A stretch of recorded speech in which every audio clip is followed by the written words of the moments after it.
all players. Step up and prove your strength. Division finals will run from October 24 to November 2. The top 16 players in each division may advance to the next stage of MRS. Check your in-game mail for information.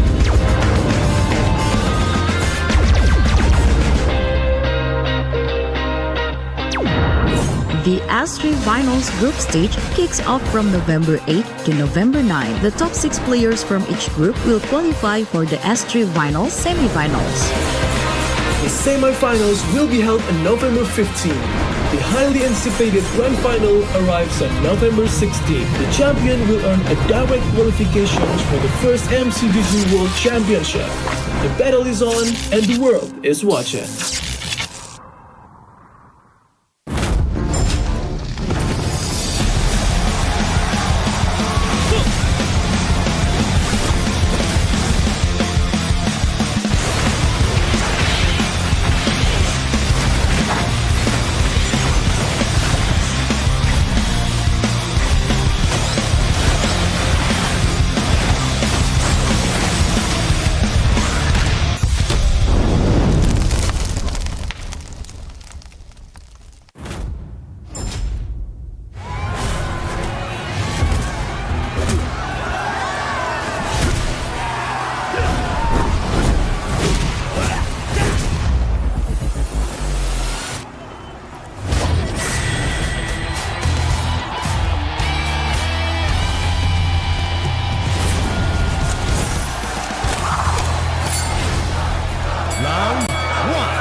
Welcome to MCGG Rising Stars.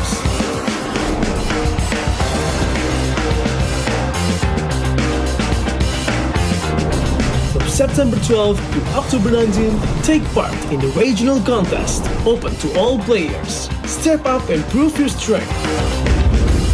Division finals will run from October 24 to November 2. The top 16 players in each division may advance to the next stage of MRS. Check your in-game mail for information.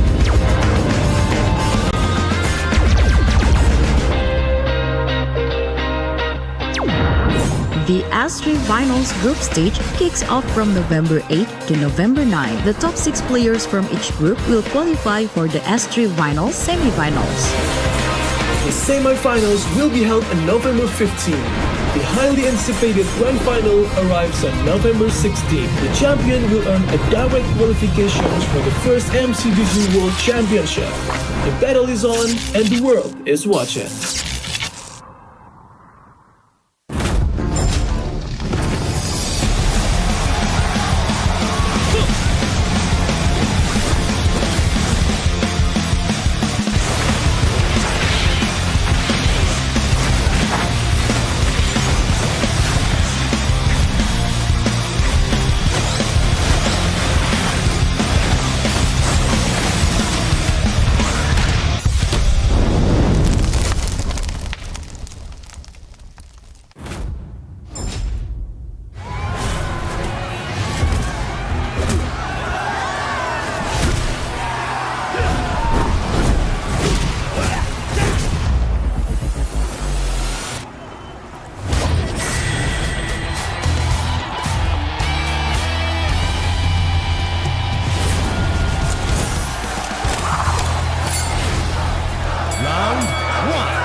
Welcome to MCGG Rising Stars.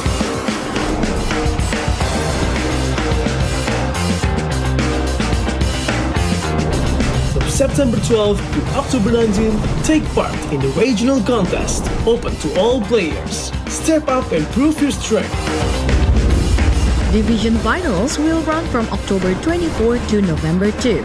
The top 16 players in each division may advance to the next stage of MRS. Check your in-game mail for information.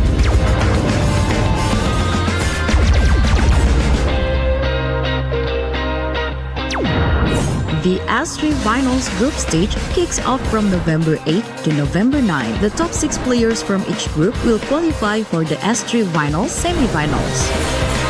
The semi-finals will be held on November 15. The highly anticipated Grand Final arrives on November 16. The champion will earn a direct qualification for the first MCGG World Championship. The battle is on and the world is watching.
Welcome to MCGG Rising Stars.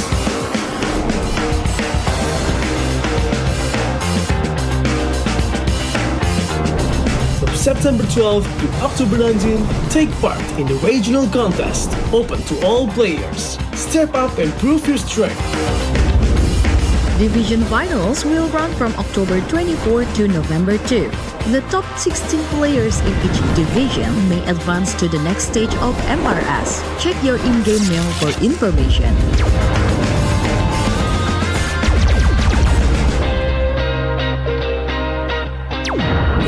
The S3 Finals group stage kicks off from November 8 to November 9. The top 6 players from each group will qualify for the S3 Finals semifinals. The semi-finals will be held on November 15. The highly anticipated Grand Final arrives on November 16. The champion will earn a direct qualification for the first MCGG World Championship. The battle is on and the world is watching.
Welcome to MCGG Rising Stars.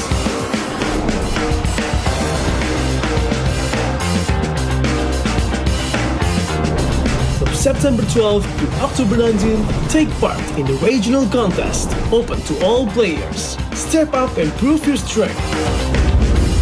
Division finals will run from October 24 to November 2. The top 16 players in each division may advance to the next stage of MRS. Check your in-game mail for information.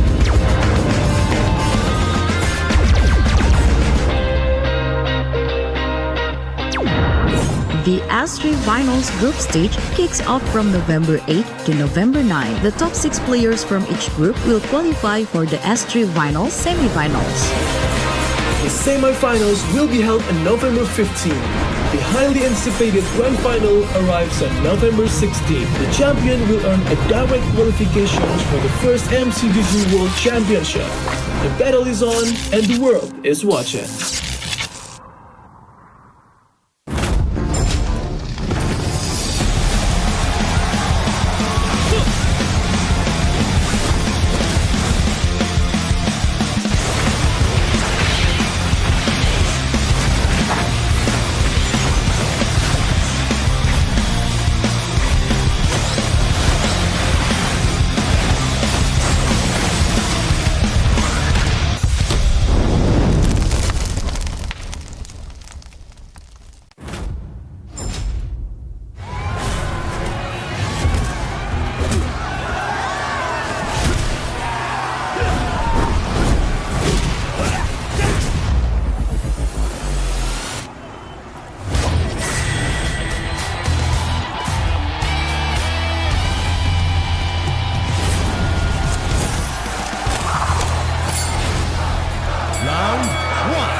Welcome to MCGG Rising Stars.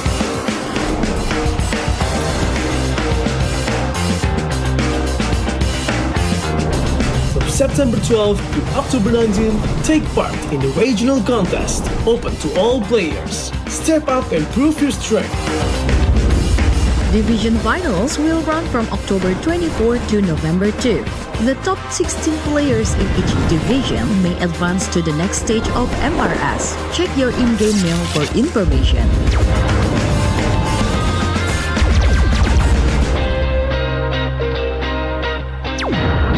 The S3 Finals group stage kicks off from November 8 to November 9. The top 6 players from each group will qualify for the S3 Finals semi-finals. The semi-finals will be held on November 15. The highly anticipated Grand Final arrives on November 16. The champion will earn a direct qualification for the first MCGG World Championship. The battle is on and the world is watching.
Welcome to MCGG Rising Stars.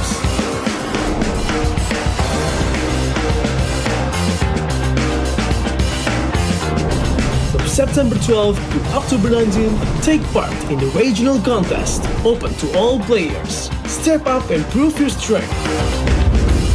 Division finals will run from October 24 to November 2. The top 16 players in each division may advance to the next stage of MRS. Check your in-game mail for information.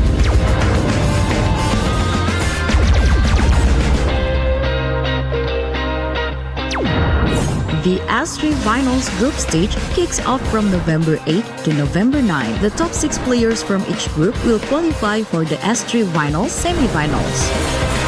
The semi-finals will be held on November 15. The highly anticipated Grand Final arrives on November 16. The champion will earn a direct qualification for the first MCGG World Championship.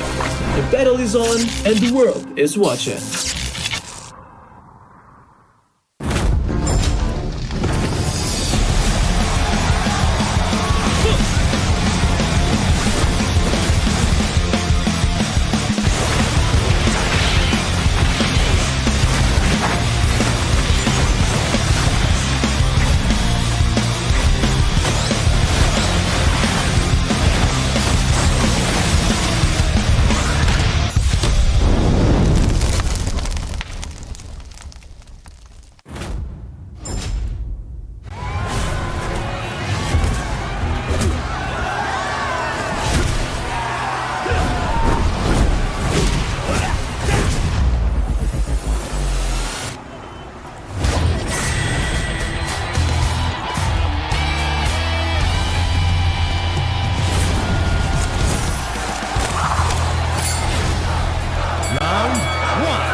From community tournaments all around the world to a new international foundation for global MCGG esports, tonight we crown the champion of MCGG, Rising Stars, a champion who will qualify for the first Go1 MCGG World Championship. Good evening, good afternoon, and good morning to everyone watching all around the globe, and welcome to the finale of MCGG Rising Stars Season 3. My name is Renmar Santa Cruz, and if you're wondering how we got here, well, it's been at the palm of your hand this entire time.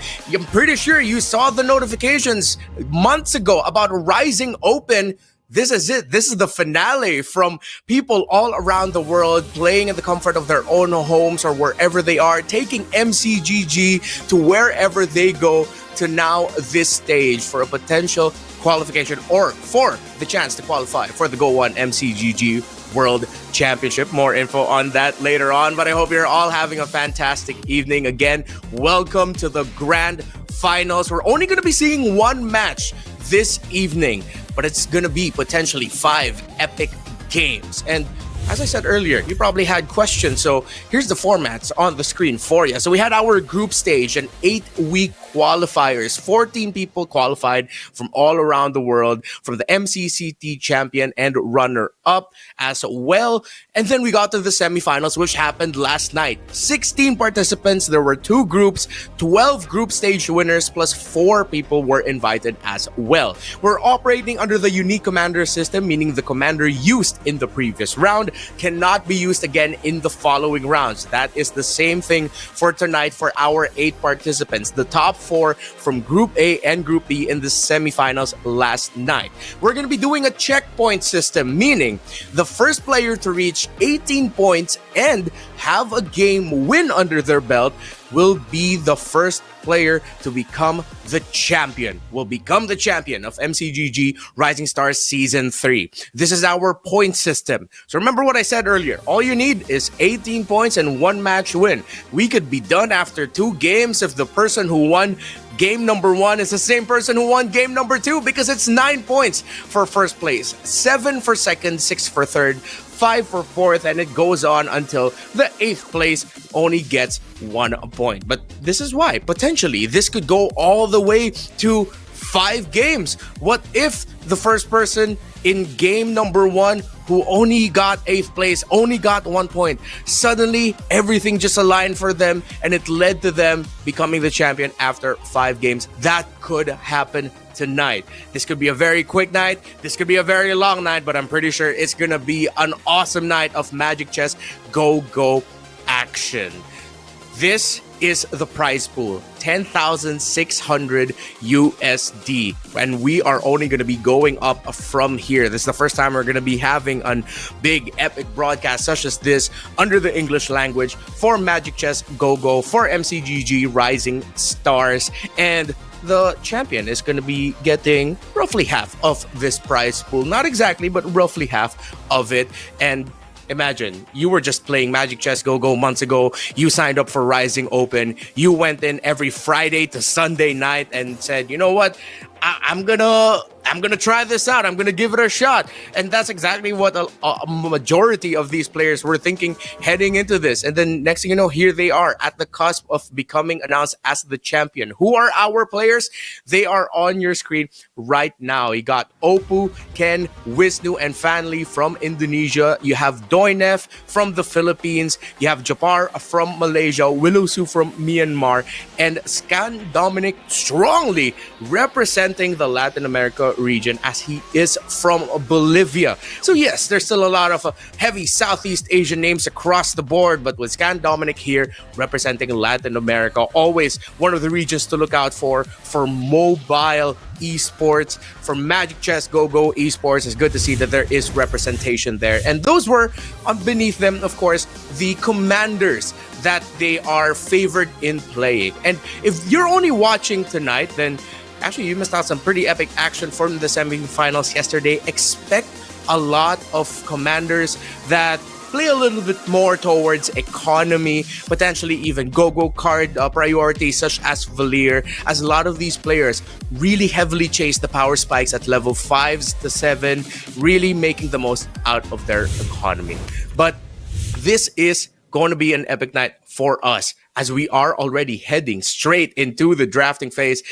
What you're seeing right now are the commanders that are getting banned. We're only going to be seeing this for game number 1, and we do unique commanders game 2 onwards. So a lot of Valier taken out because, yes, yesterday night, semifinals, the first game for Group B, we saw an entire board of Valiers. And as we were saying earlier, these players love to play the economy game. Look at that. Lancelots and Chos across the board. An Amon and a Lunox. Of course, Lunox, one of the commanders that you could really chase if you want to get a board of 6-10 synergies. So potentially watch out for Fanly playing that. While for Wisnu, maybe he might actually try to run for a bit of a lose streak, as currently every round you lose as Cho means you get 3 gold for that. You can actually go very fast with it. I don't think he's going to be going into open fort right away. We shall see. But expect him to maybe just softly try to play for some early synergy. See if it's possible for him to take away some key pieces from the opponents. Remember, there is a shared hero pool amongst all of these players, and you have to watch out for that. So we are right away heading into what is the first creep round of the game. This is usually seen as a freebie, as through the creep rounds, you can get your first item. Here, this is probably going to be, or usually, things like Revitalize, Retribution, Aegis, and Purify to help give you an idea of what you might want to play into for the early game. Of course, they give you benefits as well when they scale up, come the mid to the late game. Once we're around round 3, round 4, they still come into effect. But imagine a lot of influence there. So, we are now seeing some early Doomswarm. Interestingly enough, for Fanly, while you already have Guardians there on the board for Oppo and Ken building their front line. While you see Vanguard Leader, heroes gain 30% hybrid attack, but Commander takes 2 damage being picked up.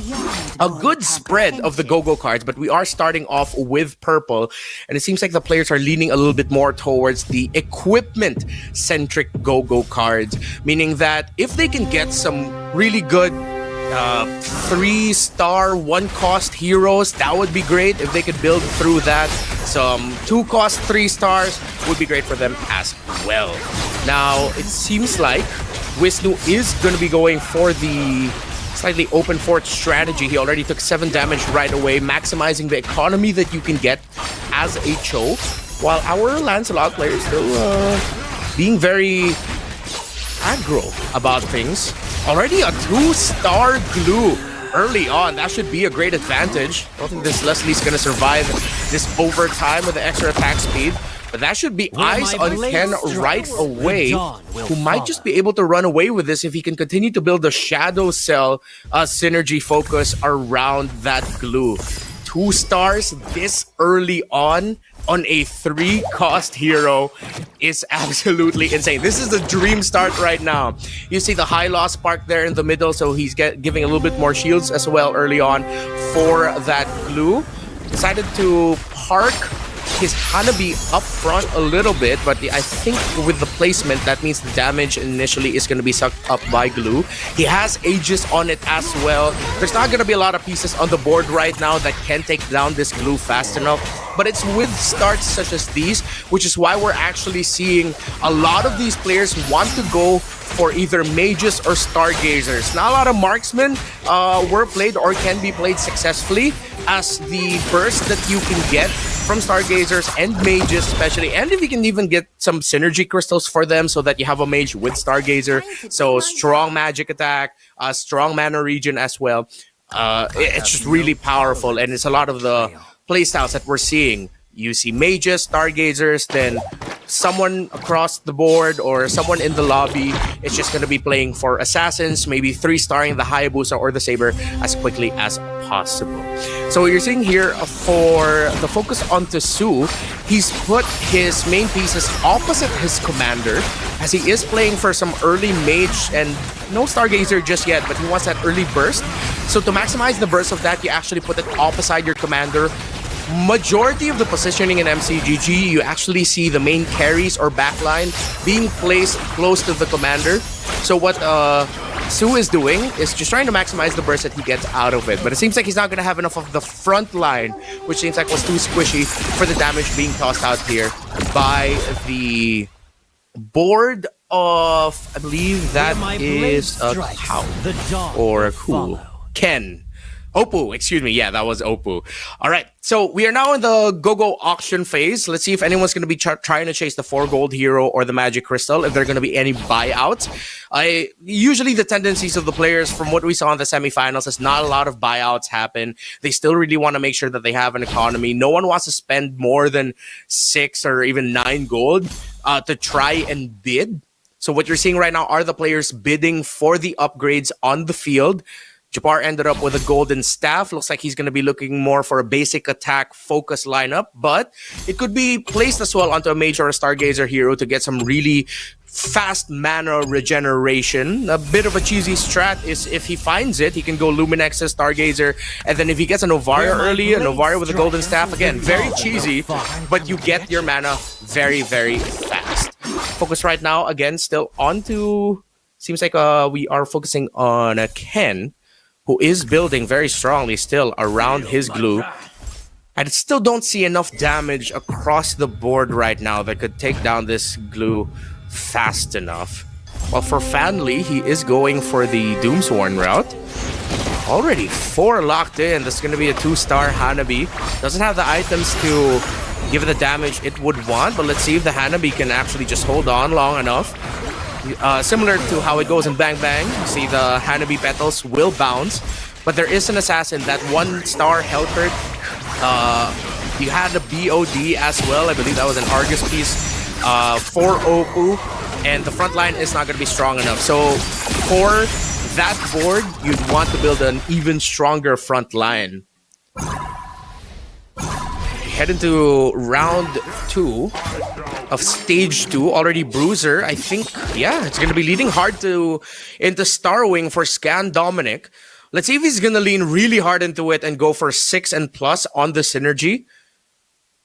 4 is already generally enough if you're going to use Starwing as sort of like a support synergy. 4 would be great. But considering now that he has a Belleric, I think he's going to be going for Shadow Cell and Starwing, as there is a lot of interplay between these two. Watch out for him later to pick up a Baksha. Maybe he'd also want to be able to pick up a Shadow Cell Magic Crystal if he's going to make Belleric the main carry of this board. Then he'd want to go for that. Seems like, let's see, the Belleric might not just be enough. The CC has a Golden Staff and a Haas Claw. It's going to be difficult to take that down. Japar is going to take that, so he's not going to be going for the Burst Mage route just yet. Burst Magic attack. He's playing through the Luminexus comfortably so, and it's going well so far for him. We are now into the second Go-Go card collection. Bloodclaw and Rising Festivities. There for Japar, each round gain 1 random hero with a cost equal to commander level -5 gold. So you're gonna expect Japar wanting to rush his levels as quickly as possible. I wouldn't be surprised if he can keep this placement on the board. He is currently at 11 gold though.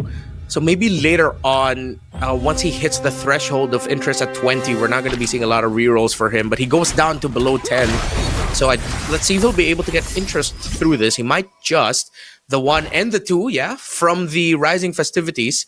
Very aggressive economies from the players so far. Only Fanly's right above 20. So being the middle of the table, actually one of the advised things to do is to really hold on to the strength of your economy, because the people at below 5th and 6th, it's not suggested to save too much. You want to also find some bit of aggro as well, but if you have a comfortable spot at around 20 gold, yeah, you build that maybe up until 40, or you can slow roll it, but then once you hit 40 or 50, then you can go aggressive, you get yourself a commander level up, or you start rolling for the pieces that you need.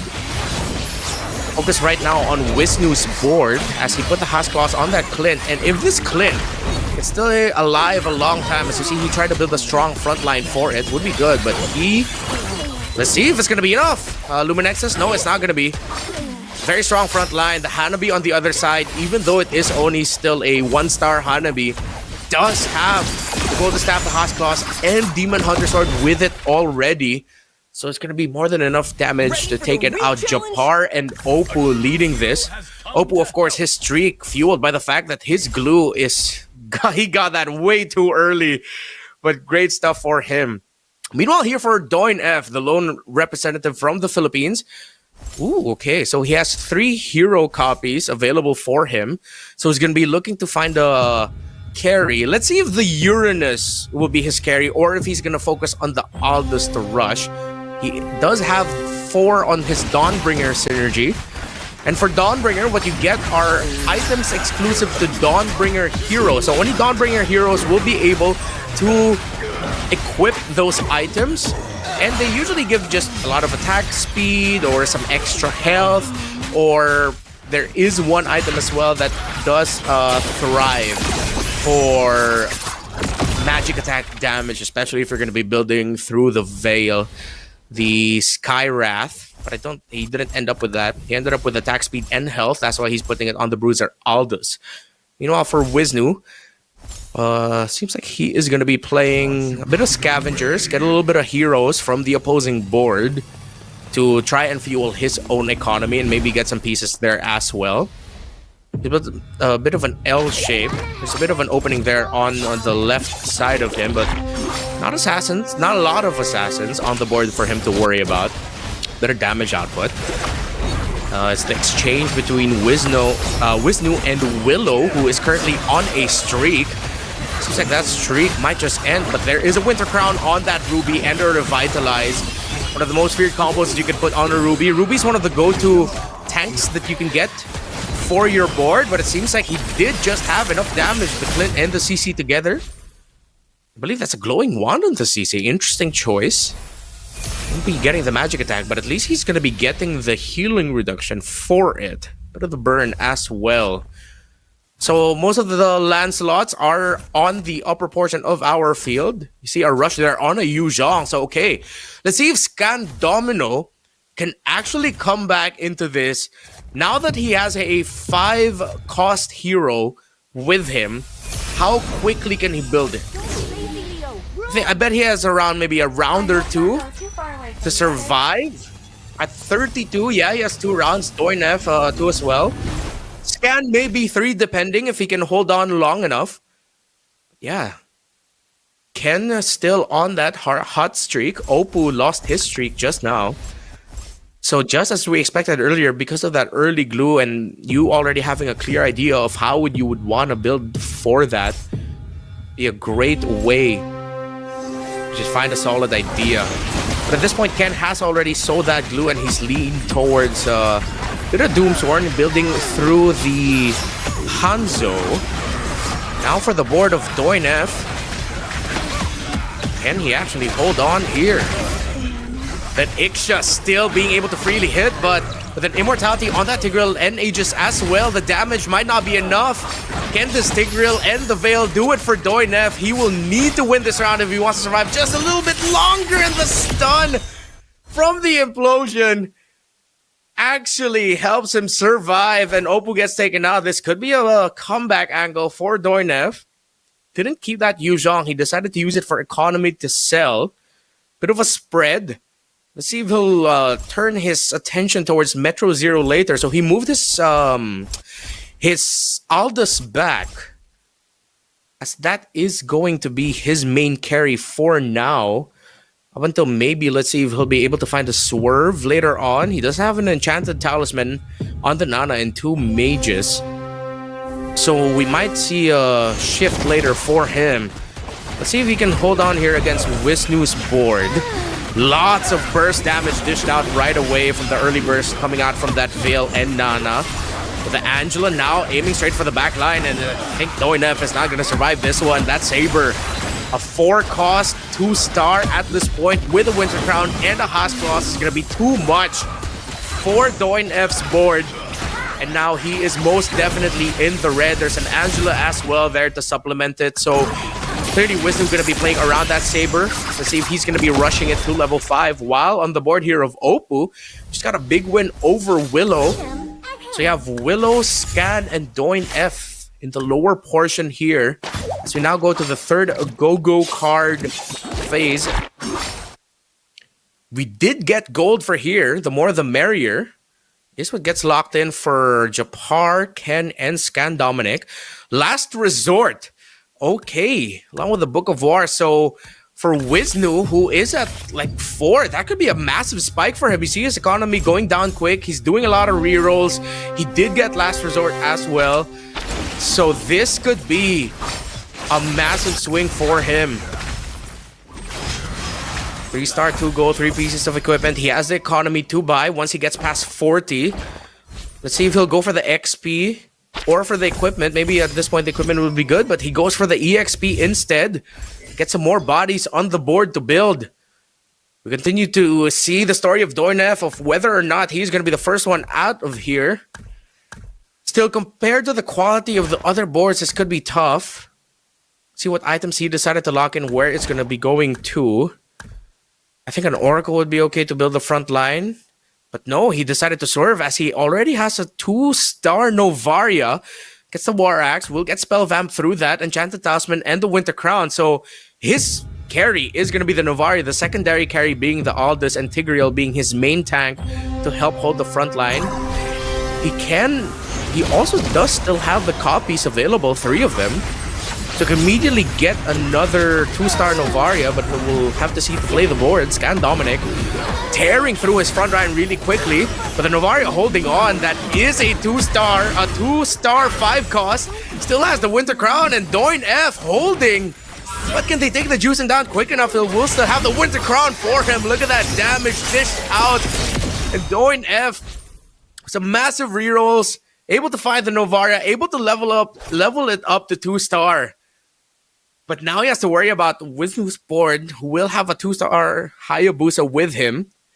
There is an Alpha now on the board of Ken. He went from being top of the pack to a massive lose streak. He decides to split it up to avoid all of the AoE damage across the board. There's a lot of Luminexes in this lobby, so he's trying to increase his chances. 1 Luminexes, 2. Oh, mainly 2 Luminexus players right now in Fanly and Scan Dominic. However, there is a lot to focus, as we expected, towards mages, some stargazers. But we are seeing a good amount of marksmen on the field right now for Ken, Japar, and Scan. But Oppo is still the man to beat. Scan Dominic, though, let's see. Very tight race at the bottom of the barrel here, but I don't think he's going to be able to survive this. Too much damage. And Scan Dominic survives. He goes down to 1. He has 1 more round, 1 more chance to try and hold on and survive even longer. Doin F going down. It's going to hurt your chances a lot. You're really going to have to expect a crawl if you finish at 1. Wisnu gets taken down by that Harley. What's the truth? Enchanted Talisman and Immortality. There's no backing out now. Meanwhile, we look at a board that seems to be a good spread because of the Novarius available. Now there's the Yuzhong of Scan Dominic. War Axe, Dominus Eyes, and Revitalize. He'll be able to get into the Black Dragon form quickly. Good spell Bavamp through the War Axe. And with a Revitalize on it as well. Bit of survivability. While we also saw a Kalea in his board. Positional change here. Putting the mages in the center, and the Tigreal's really going to be taking the most of the damage in that board. 4 Claude's Theft Devices, so good item spread for him. Metro Zero online as well, but it's only going to be 6. Lots of damage. That is what you could say about Scan Dominic's board. Lots of damage. From taking 17, going down to 1. He's able to take down Oppo, who is currently the lobby leader at 62 health. Don't count out Scan Dominic, the lone representative of Latin America, out just yet. Might just be able to make a comeback, but Willow Su will go down as first one out. He will end this round with 1 point at 8th. Next, Fate Box round. Capacity there for Scan, so he's going to be going up to 10 for his board. He did really want to go for that. Now, majority of these players locking in for items, but Oppo going for the Angela. An angle for him to get a 2-star Angela right away. 2-star Kalea here as well. There is a 2-star Angela there. Watch out for that. Angela, usually one of the biggest game changers you can get. because of the shield that she can provide, the healing, and just the raw damage. You get the carries here spread out. You have Moskov on one end, Juicen on the other. Scan Dominic cannot afford to put them together.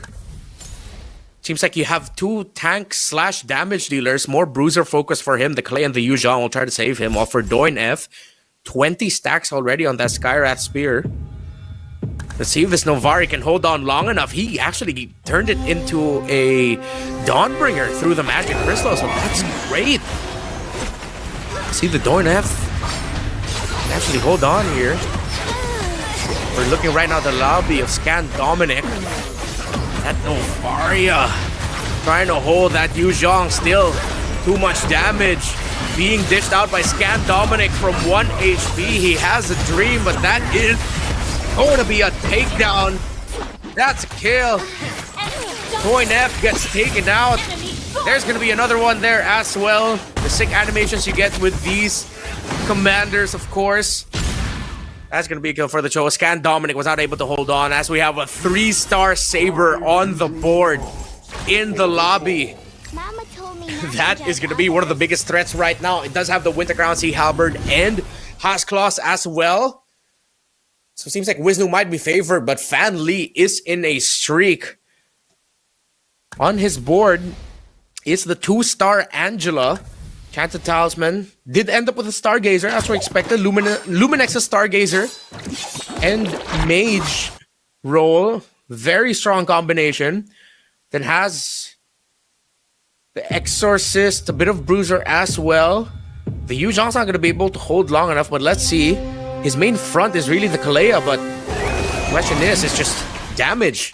We look at the board of Jabbar, massive knockups, good readjustment there, but that might just be delaying the inevitable because look at the damage output coming out of Jabbar's board. That Irithel is more than healthy, but the dive and suddenly they get wiped out and Jabbar will get taken out. Was not able to get access to the back line as all of the dragons on the board took damage or took the damage for him. Opal will get taken out. Wisnu, that Saber is the problem. And the question is, can it be stopped? Can a player in the lobby right now find the answers to make sure that it gets taken out? The highest economy on the board is actually Fan Li at 19. So we look at the hero library. Angela hotly contested, Novaria, and the Yu Zhang as well. Meanwhile, for the 4 cost, not a lot of Sabers left on the board. Only 2 left in the pool. 3 only for the Hayabusa as well, and the Nana. Nana, of course, one of the highest damage dealing 4 costs that you can get in the game. Unless someone finds a miraculous answer, Wisnu might just be able to take it away. Massive swing that he was able to get last resort. That really launched him forward. He has a Mincetar at 2 stars as well. Raw damage playing through Starwing. The board nearest to that in terms of playstyle seems to be Opus board, playing through Starwing as well, while Fan Li maybe just going for the Luminex's Mage main. But Ken now already has 8 on his Metro Zero, meaning he will get that damage reduction as well. That's 5% damage reduction. But with all of the damage on the board, is it actually going to be enough? Ken gets a 3-star Irithel. War Axe, Sea Halberd, Hasclaws. Is it going to be enough? The Black Dragon Form taking a lot of the damage. Saber goes in. Is this Irithel gonna survive it? No, it will not. And the board of Opu, too strong in damage, but Ken still alive here with just 6. The Saber trying to survive here. Winter Crown has already been popped. The Angela, it seems like, was the answer. Fan Li's board.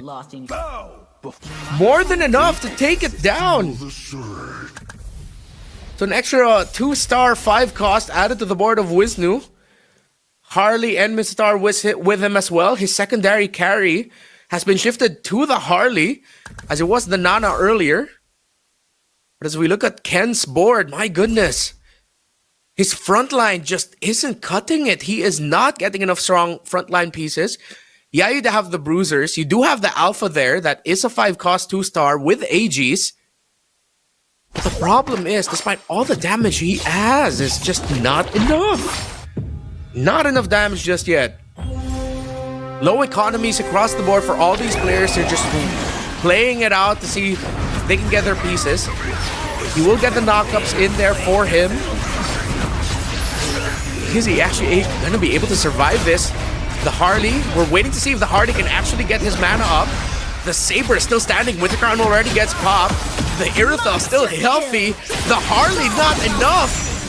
And that's Can taking down Wisnu, but he only goes down to 4. Opal goes down to 20. As Fanly might actually run away with this. But this is going to be a massive fight for second and third place. Opal, Ken, and Wisnu all so close. Lots of 3 stars across the board. Even though Wisnu is up there, Fanly still on that hot streak. He's playing through double Novarias. Both ends of the board is going to be covered by the Luminexus, so all of that damage is going to be shared. No wonder he was able to launch himself up to the top spot. He started this off with Book of War and Fast Promotion, and with the Last Resort, the answer, it's Wisnu versus Opal. Who's gonna go down to 4 and 3? That Saber wreaking havoc, too much damage. Angela, let's see if it actually could get the hard guard off. Gets it off the Hayabusa, but that Saber is way too much.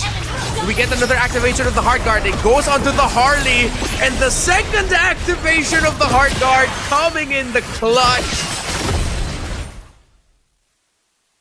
Saving the Harley, it's Opal and Fan Lee. Whoever wins this is gonna be one first place finish away from becoming the champion. That's how fast this could go. Unless Opal finds an answer. He goes up to 10, or already has 10. Swapping some pieces around. He's trying to level up that Valentina. Going for a bit of a Face Walker sub-theme through him. Seems like it's gonna be a I win. Harley and Valentina damage focus. Still wants to keep that Star Wing, but he's looking for a stronger Star Wing. Some fast movements here on the board for Opal, trying to find an answer for Fanly. He's trying to hit level 9 for that Valentina. Will he have the economy? Can he actually get it? You see him rushing and crawling, trying to find that last Valentina. Any upgrade, but he will not find it. But it's 2 stars enough. The Novaria spread way too much. Fanly dominates. The Last Resort that he got was the answer, and ever since there, he just did not let go of the gas through Luminexus, Mage, and Stargazer. Just as we were talking about heading into this game, showing why it is one of the most feared and most sought after synergies to go for in this MCGG meta right now. But that Last Resort that he played was massive. Master Stroke as well, putting the Novario on 2 separate sides. He decided to go for the line formation on both ends, and then he has a front line in the middle. That means that the Novaria Astral Echo actually will hit all of it. He will not get the... He does get the no limit to the number of linked heroes at the 6 activation synergy there through the Luminexus, and their hybrid defense being reduced by 50. So he played that way too well. The Last Resort really coming in clutch. Excuse me, no, not the Last Resort. The Premium Client, there we go. Last Resort was a different board. It was the Premium Client that he got. It was Wisdom with the Last Resort. It was Premium Client 2. When he refreshes the shop, there's a 48% chance of getting a free shop refresh. So he just played it aggressively through that. Don't forget to follow the official Facebook account as well of MCGG. Make sure you follow the official global Facebook account at Magic Chess Go. There you'll find the most luxurious rewards and activities, and don't hesitate, search for Magic Chess Go on Facebook. Just follow us, because every live stream you get super benefits. You just send the message MCGG FB milestone in the chat. Again, MCGG FB milestone in the chat. Take a screenshot and go to the pinned post on the official FB account for the live stream event. Follow the event rules to participate for a chance to win a random lucky draw prize. So make sure you follow those instructions. You can scan the QR code as well on your screen. Just rewind just a little bit so that you can go ahead and follow the page. Now, Fan Lee, getting that premium client. He is going to be now one first place finish away from getting there. He's like the last resort that he got earlier. So as we expected, with him picking up the Lunox, you want to chase the 6 and up synergies through her ability. That's exactly what he did. And now, as we look at the stats, of course, with that early run, I think from the get-go, with him already picking Mage, he already knew from the beginning exactly what he wanted to do. Just leaned in on the idea right away, and he just did not let go of the gas once he found the swing in the middle portion of the game. Wisnu, of course, with the last resort, just couldn't get it. But Fan Lee 969, it's like he found right away exactly how he would want to play the game. Ken eventually swerved out of his early glue, did not lean into Starwing or Shadow Cell, decided to swerve, and that might have hurt him. But he did eventually still was able to finish in a higher placement. To remind you again what a Lunox does, Power of Chaos, usable after stage 1, round 2. You can select a hero without a blessing to grant them a random blessing. Can only be used one time. Very strong if you really want to chase the multiple synergies. Of course, that blessing, you add an extra count onto the synergy of the hero that you targeted at. Of course, Power of Order, after Lunox casts her skill, you gain 4 random heroes from the synergy it grants. So it's very synergy focused, and of course with Luminexus being strong as it is, it's just really the main focus. Great play there by Fan Lee on the Lunox, but now he's not going to be able to use that. Remember, we are playing through the unique commander system, meaning that once you've played that commander, you cannot use it anymore for the remainder of this series. They're going to have to swerve out. But it seems like the play style of Fan Lee, as we look into the post-game stats, we just want to lean into it heavily. You see Fan Lee there on top of Japar. Was able to get the first place finish. Very close second was Oppo, but the board that Fan Lee built was just way too strong. Oppo decided to lean more towards lots and lots of magic damage and mana regen, but of course with the damage spread that Fan Lee had, leaning towards 6 on the Luminexus, the hybrid defense it reduces, even though he didn't build a traditional frontline around Guardians and Dauntless, that's completely fine because he had the firepower to just burst everyone once it goes down. And remember, at the start of the round, Novari uses her ability right away. And then you have it load up for the Star Shatter once she uses up her mana. But as we were explaining earlier, before the series started, lots of these players really go for wide synergies if they can. Of course, Metro Zero, still very dependable.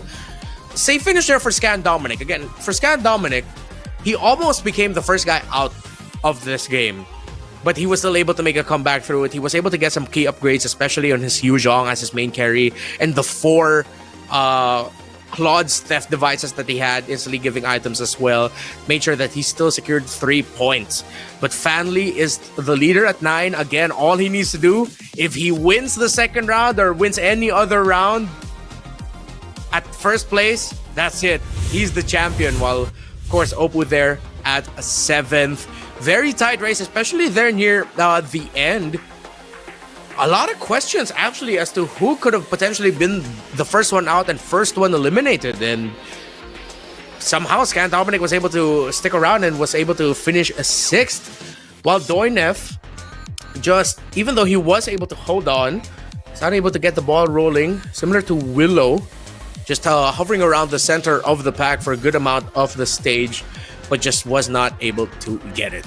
So we all know that this is a very important night, the pinnacle night for MCGG esports fans there. But aside from the crowning Rising Stars Season 3 champion moment that we'll have later at the end of the day, we have an even equally important announcement to make, as MCGG is going to be stepping onto a broader international stage. On December 12th, Magic Chess Go Go will shine as an official demonstration match, at the 33rd Southeast Asian Game. It's going to be an official demonstration match at the 33rd Southeast Asian Games. This is the highest profile comprehensive esports events in Southeast Asia. Going to be hosted in Thailand. And it's going to be a battle of nation pride, because you have 4 teams from Indonesia, Philippines, Malaysia, and Thailand, all sending 2 cream of the crop top representatives each to compete on this massive stage, fighting for the honor of their nations. Stay tuned for that match on the world stage and mark your calendars for December 12th and join us in witnessing this milestone moment together. Again, that's Indonesia, Philippines, Malaysia, and Thailand sending 2 representatives each for a demonstration match at the 33rd Southeast Asian Games. So just when you thought it was just going to be bang bang from our end, we also got go go to show, and that's going to be great. That could mean, what if down the line we're going to have national team representatives for Magic Chess Go Go as MLBB? We all know the scene there. This is that launching pad. So not only are you going to be playing for yourself, but what if down the line you and another representative of your country can represent your entire nation, performing and playing Magic Chess Go Go on such a massive stage, win gold medals with it. It's been an exciting series so far, as we are going to be heading into the picks soon. Got a glimpse already, of course. Remember the commanders that were already picked up by the players previously. Now we have a Popol and Koopa on the field. Paquito has launched himself up alongside Valir as one of the really top commanders that you can go for. Gushan gets locked in here by Ken. Karina. So a bit of combat focus here. Nana. So I think you could expect Oppo to go for the lose or the loss on the first creep round right away, so that he can trigger the Nana effect. But Fan Lee is going for blood. The fact that you pick Angelo right now after winning game number 1, he's looking to just build a carry. He will find the carry, supplement that, and then he might just run away with it if the lobby is not careful. The support that it brings to the table. The pick's already locked in. Japar going for Cho. Let's see if he'll go for a bit of a lost chain to benefit his economy. You gotta focus on the champion here.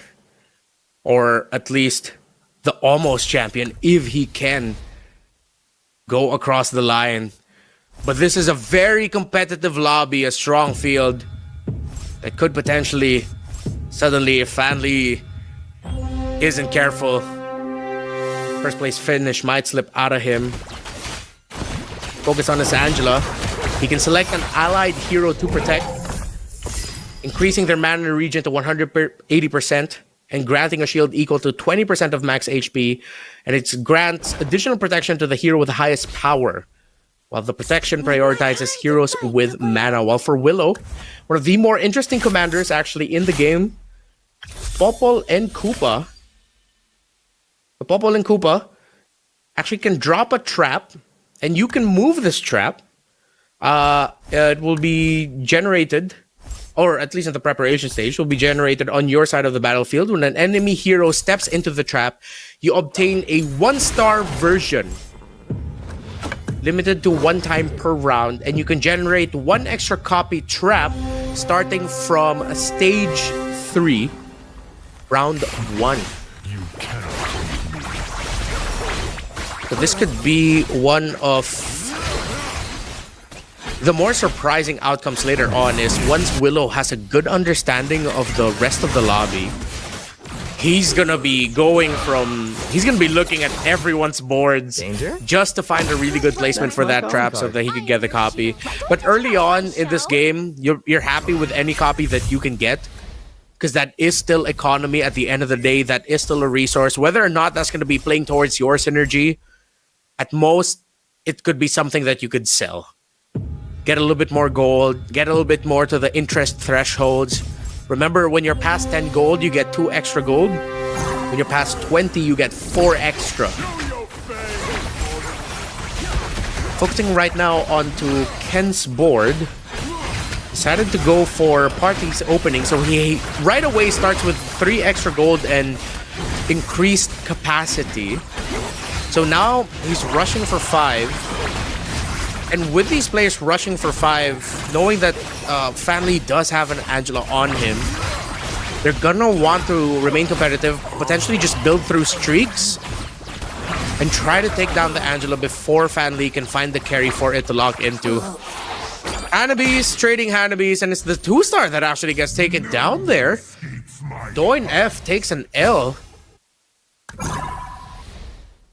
See if he'll be able to make a comeback through it, through Paquito.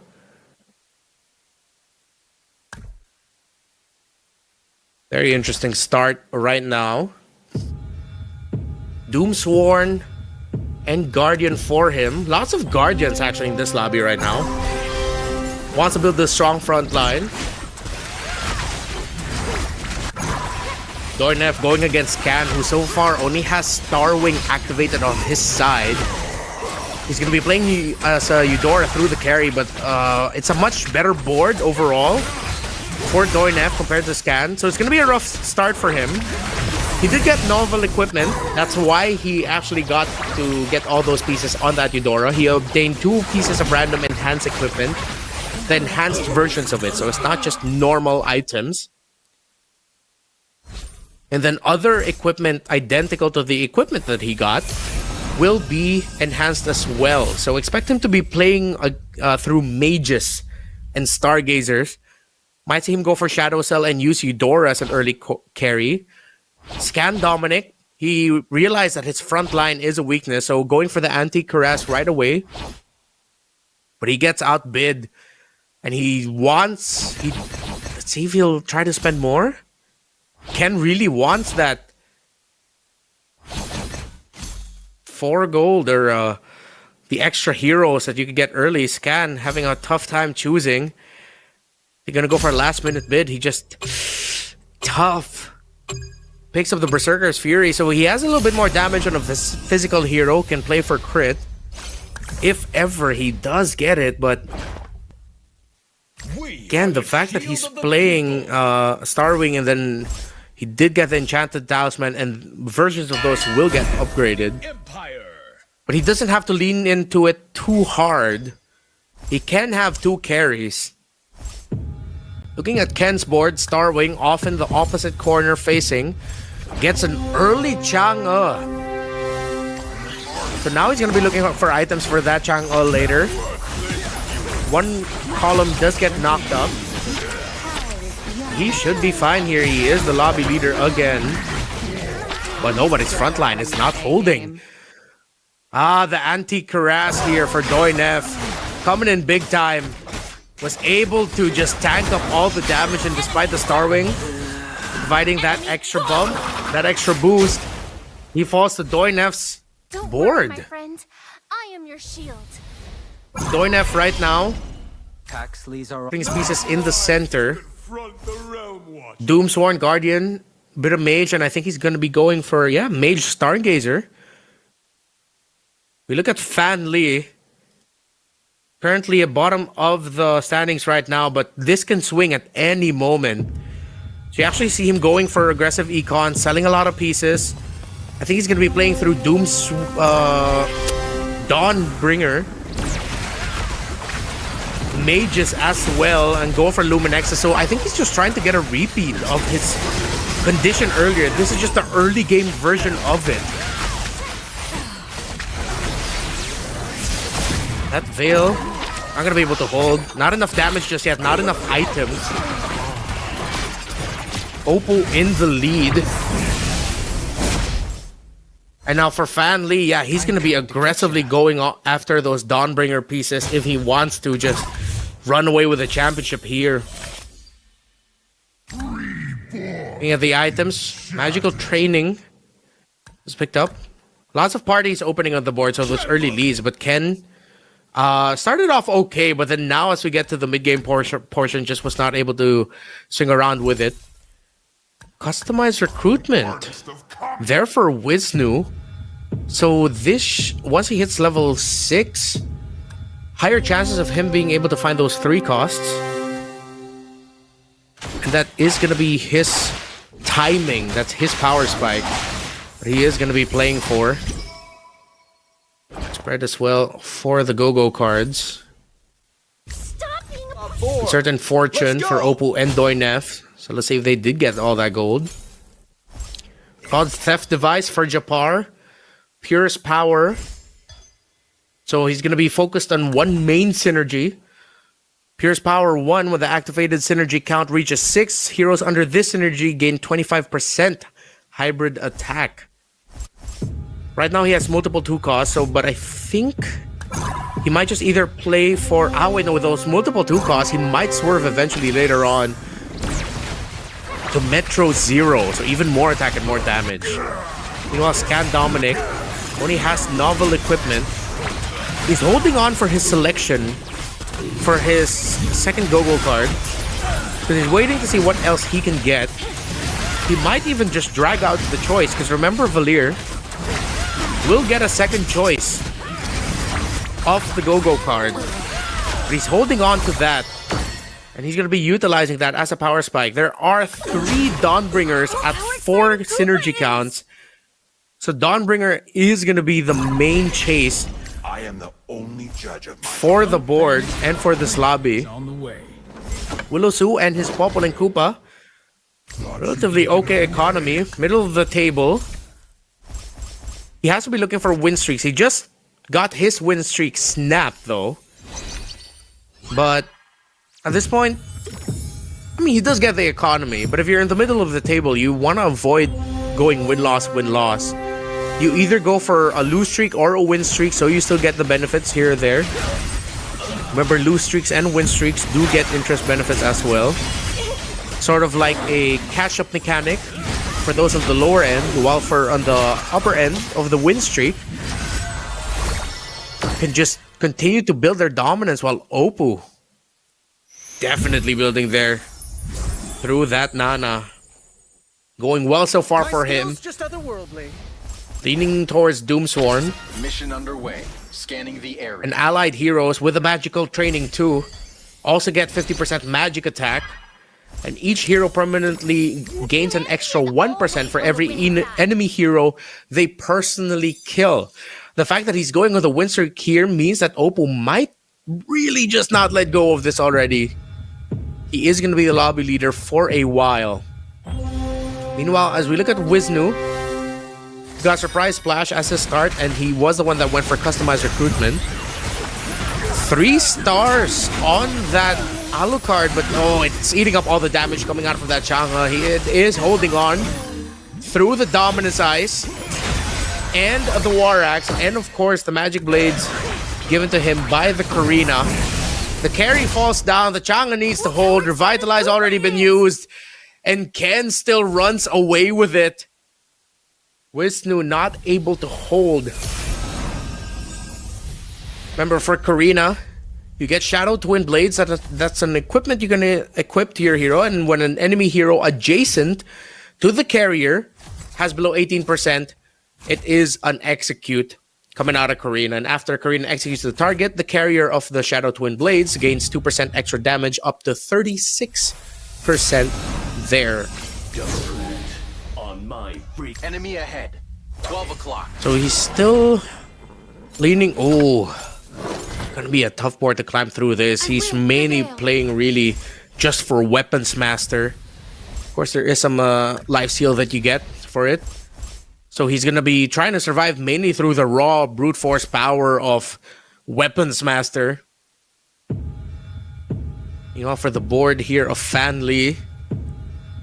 Now going on a hot streak, and that is a warning sign for the lobby. Let's see if Ken can stop the streak against this 3-star Veil paired up with a Juicin.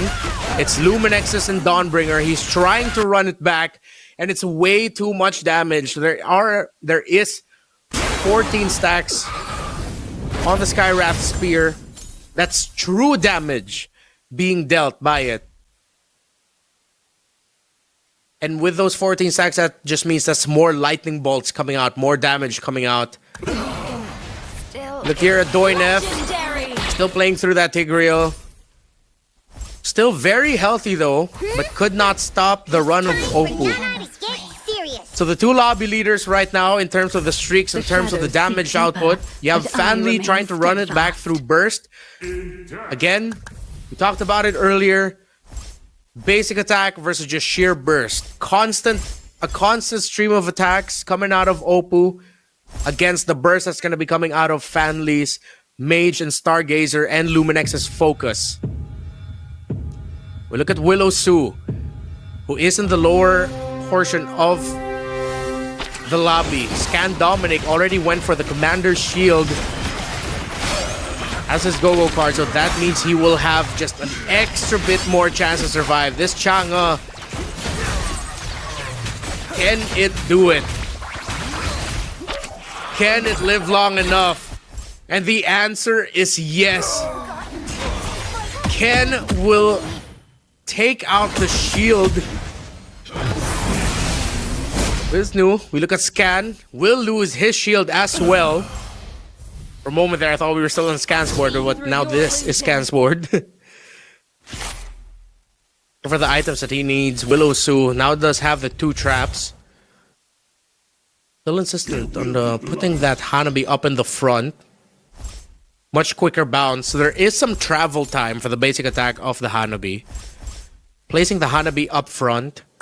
Yes, susceptible to taking damage, but what that means is that there's less time for her petals to bounce from her initial attack.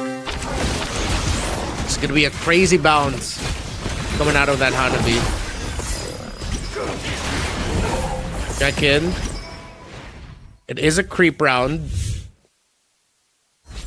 So everyone already has their go-go cards.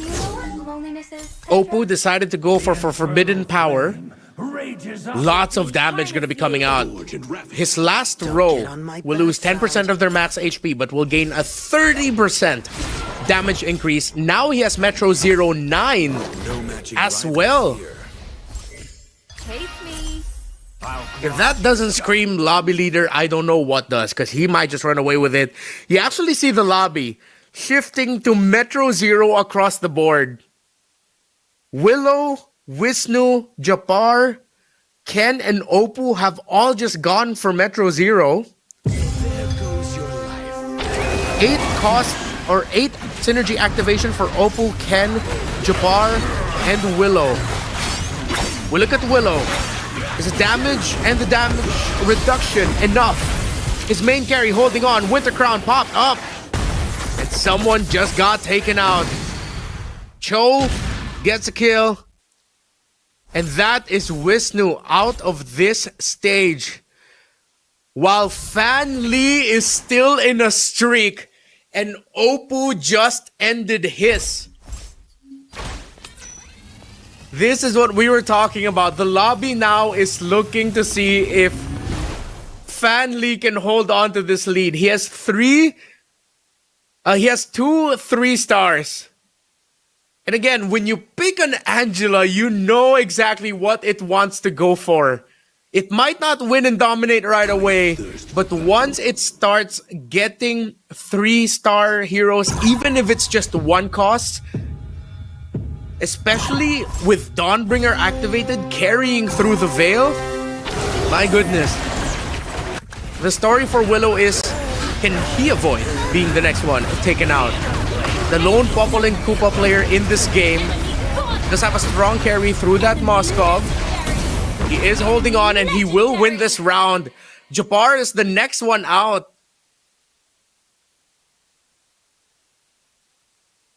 This is such a tight game. Fanli got taken out. Ken now is the one with the streak. So might not just be Dire Straits just yet. No one in this world had it easy. He's gonna be swerving. Let's see if he's gonna go for the 8 on the Dawn, or for the 10 for the Dawnbringer. Tetra, let's go. Trying to see if he can get that Supreme Crown in.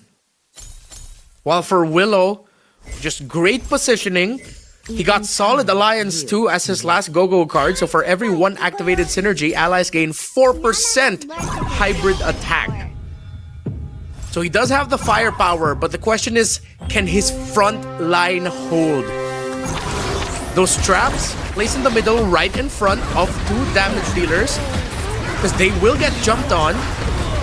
The traps will get activated. He will get a copy of the Yuzong. Great trap placement, but can that Moskov hold on? It is! And Willow gets to take down Oppo. Fanli gets taken out again. Ken gets taken down, and Willow might actually just come in with the steal. Great trap placements with the Popol and Koopa. Already has 2 stars on that 5-cost Moskov. And this could be a massive turnaround. A huge comeback for the lone representative of Myanmar. He picked up Guardian Helmet. Now he can build up his front line a little bit more, or even put it into one of his carries so that his carries can survive longer. Now look at the board of Doinef. Finished at the bottom, or near the bottom of the standings earlier. I believe he did finish last. That was Willow with 1. Doina finished 7th earlier, excuse me.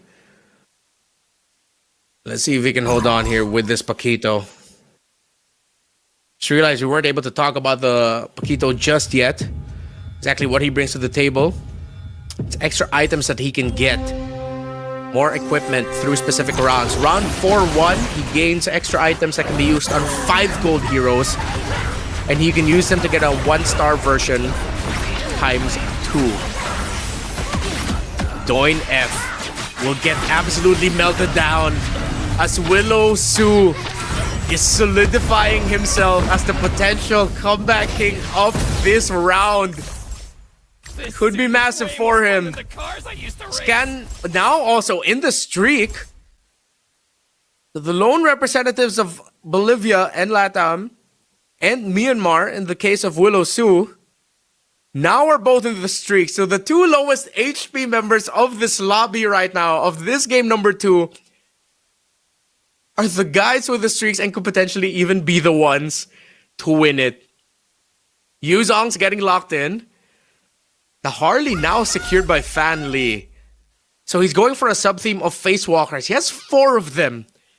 So he might end up with a lobby that's, or with pieces that are hard to catch. And he did get the Supreme Crown now on the Veil. If Fan Li wins this fast, this could be a GG for the lobby. But let's see. Double Astral Echo gets tossed out. That Veil will get taken down, but he does get the Skywrath activated very quickly. Look at the damage coming out of the Valentina. Immortality Pop will not have enough mana, and Fan Li gets taken out. First place in the previous game will not be able to finish it off here. As now Willow, Scan, Doinef, Oppo, and Ken are still alive. Very tight race yet again. Similar to the exciting finish of game number 1, this could be another exciting finish for game number 2. This could be the final creep round. Most likely is the final creep round. No more Yuzongs on the board. X-Borg sought after. Harley still available, but Novarias are running out. We have a few Novarias on the board. Getting contested. It is a creep round. Willow Su still holding on very strongly. Playing through the Moskov. He has a 3-star Yuzong. Massive pickup. Still a very healthy pool, actually, of the 4-cost heroes. everyone is just chasing the 5 now. All eyes are on Willow. You even see Fan Lee watching him. And a bunch of others in his board. From what could have been one of the first people out of this, can he come back and crawl up to a first place finish? Scan Dominic also has a streak. Luminexus, Mage, Stargazers, all built up for an Angela, while Doinev with the Paquito, with the items. Did he get what he needed? Angela, Heartguard. The Yuzhong dives are coming in, but the Harley still relatively untouched. The Angela coming in the clutch as well, and Doinev survives. Scan Dominic gets taken out by Willow Sue. It's a 3-man lobby between Doin, Willow, and Opal. Opal with 1, but only has 9 pieces on the board against Doin's and Willow's 10. Don't get distracted now. The truths must be preserved. This could suddenly be a big turnaround win for Doin, if ever. But the question is, can they stop Willow Sue? Very close and tight race. Willow Sue.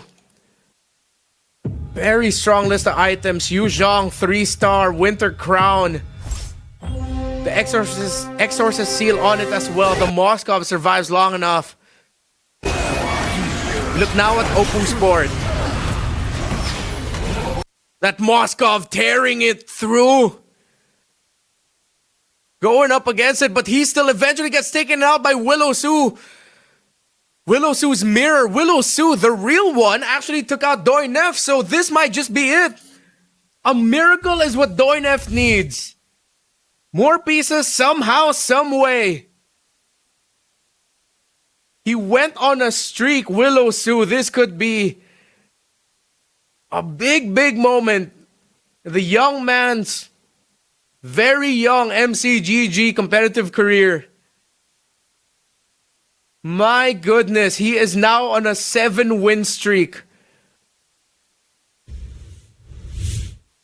Does Doinev have the pieces? We see it, the face-to-face, the closeout. Doinev playing around the 3-star Valentina. Willow Sue, the Yuzhong at 3 stars. It seems like the front line of Doinev falling down way too fast, and it is, with the Valentina holding on, but it cannot.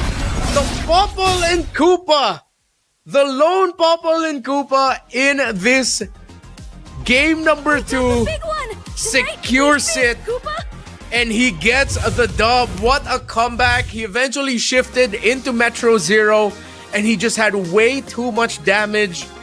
And again, very impressive in a meta that is very dominated by a lot of Stargazers and Mages. He walks away with Marksman and Bruiser focus. Carried mainly, at first his main carry was that Moskov, but once he was able to get that Yuzhong with great economy management, he was able to get it up to 3 stars. He put a Winter Crown and a Guardian Template on there. And at that point, not a lot of front lines is going to hold against that. And there's not going to be a lot of damage dealers that can actually take that down fast enough. The fact that he was actually taking a lot of the L's, remember, we have to go back to his first go-go card choice, Satan's Whisper. He gains 13 gold for every 20 commander damage he received. So, yes, there were a lot of eyes on Fan Lee and his eventual climb. But this is, again, one of the beautiful things about Magic Chess Go-Go. The first Go-Go card you pick, especially if it's of gold quality, could even be the game changer. And I believe it was Willow Sue who was able to make the most out of the damage he was receiving, because he was receiving gold as well. That he played for very secure synergies. He went for Purest Power 1, wherein heroes under the synergy gain 25% hybrid attack once the count of the synergy reaches 6. Perfect for Metro Zero. Solid Alliance as well. For every 1 activated synergy, allies gain for 4% hybrid attack.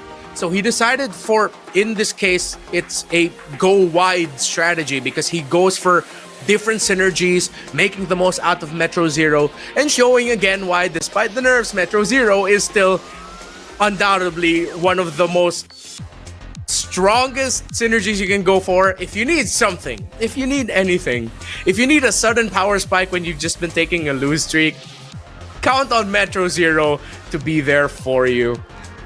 Great play there by Willowsu. Of course, Dornef being able to come back through it to get a second place finish. Parties opening a certain fortune and glittering jewels. The 13 free shop refreshes. One of the reasons why he was able to spike into eventually going for big Dawnbringer pieces. He got the Mincetar and the Harley, and then eventually got the 3-star that Valentina. But that came a little bit later into the game already. Meanwhile, we have to talk about Wisnu and Japar. Struggling in this one. Wisnu just really could not get the ball rolling. It seems like everyone else hit their power spikes much better, even though Wisnu was one of the players who decided to go as well for the Metro Zero shift that we saw halfway into this game by 1, 2, 3, 4, 5 members of this lobby. He was one of the ones who were stuck at 6 synergy. He couldn't get it up to 8. Remember, you get it. You get the extra defense or damage reduction at 8. That's an extra 5% damage reduction. What a game! What a game! For Van Lee, though, he still needs to win one more game, and the fact that he was able to finish 6th here means he gets 3 points. He is now 12. It's gonna be 6 points away.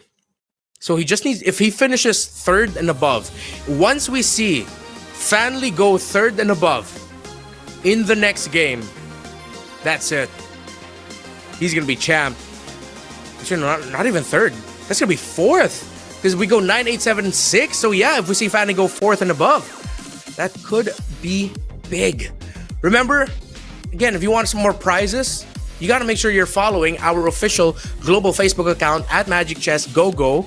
To find the most luxurious rewards and activities, just search at Magic Chess GoGo on Facebook and follow us now. That way, you can participate for the MCGG FB milestone, wherein all you need to do is send the message MCGG FB milestone in the chat, take a screenshot, and go to the pinned post on the official FB account on the live stream event. Follow the event rules to participate for a chance to win a random lucky draw prize.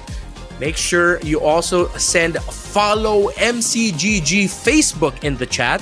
Take a screenshot and go to the pin post on the official Facebook account for the live stream event.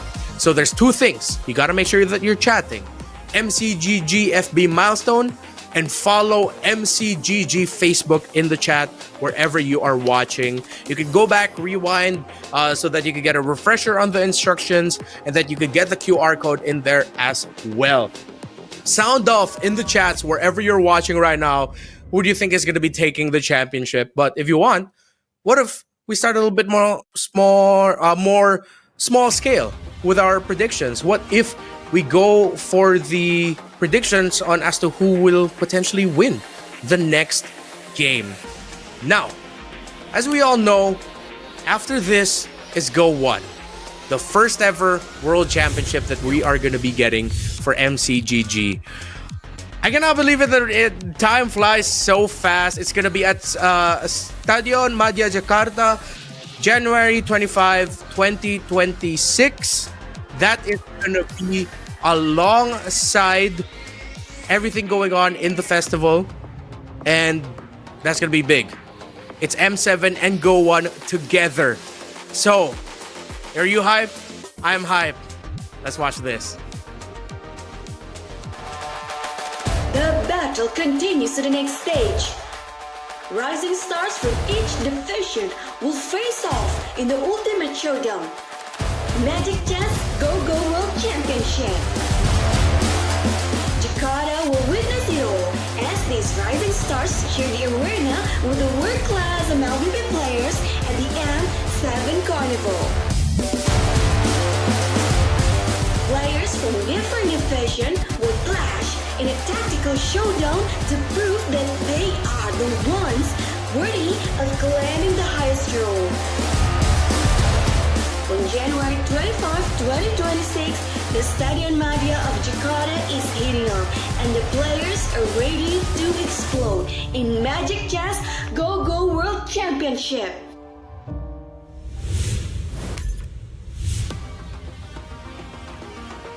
Over a year ago, a little over a year ago, I was there hosting the first time we got to see Magic Chess Go-Go played on stage in the M6 World Championship in Malaysia. Now, a year and a month later, we're gonna be in Jakarta for the World Championship. That's crazy. What a wild turn of events and a wild story for Magic Chess Go-Go. It started off as Rising Opens all across the world. Remember, this is the third season of Rising Stars. You qualify through Rising Opens, and now we're at this stage. And there's a reason why we look very closely onto the winner of the first game in Fanly. The fact that he is very close, very, very close to potentially just making it to the World Championship. 6 points is all he needs. He is going to be currently at 12. We're going to be seeing a revisit of the points as we hop in. But you also cannot discount the efforts of Doinef and Willow Su, who struggled a little bit in the first game. We're now able to finish with higher placements. Doinef getting 8 points after the finish that he got in the very first round. And then now you have Willow Su as well. Just as we thought he was going to be the first one taken out, he was able to manipulate his economy very well, shifting to Metro Zero, playing through multiple synergies, getting the go-go cards that play 4 synergies, whether it's focused on one synergy or you have multiple synergies, which for Metro Zero players is just what you would really want every dang time that you get the go-go card draws. The stars align for Willow Su, and we've had exciting finishes for 2 games now, where once we reach top 4, top 5, all of the HPs are close, and even the top 1 heading into the final 4 can suddenly just get taken out and then finish at maybe 2 or 3, or just not even let go of the lead. But it's very close every time once we get to the boards. You see the countdowns on your screen right now. We are 50 seconds and just a bit of change away from making it into the draft. Remember, any predictions that you have, comment it right now. Let us know who you're supporting. Are you supporting Wisnu, Scan, Fanly, Willow, Ken FXL, Doinef, Oppo, or Japar? Let us know wherever you're watching, wherever you're commenting from. If there's a little bit of a country pride as well that you have for the representative that you're following, for the player that you're following, sound off as well, as this could potentially be the final game of the night, depending on who finishes where. We're going to be seeing the points tally once we get into the game, who is close. But do you have any predictions for the commanders that are getting picked? Remember, we're at Unique. We saw that Fanly decided to go for Angelo for the second game, didn't work out. The fact that Wisnu ended up running away with it with a Popol and Koopa in this game was honestly a little bit of a miracle, but just great Magic Chess play as well. As even if there is a lot of luck involved and a lot of chance involved in MCGG, the best of the best players know what to do with the cards that they're dealt. Can somehow make magic out of the go-go card options, out of the item options that they're ending up with, out of the whatever piece they end up with in the Fate box. This is why these are the best players in the world today. So, what are they going to be picking for their unique commanders? Popol and Koopa goes to Wisnu. That was the pick that Willow Su won with earlier. Japar goes for Valir. Now going to be playing through go-go card synergies. Scan Dominic going for the Gushon. Paquito for Ken. Cho for Oppo. Doinef with the Angela.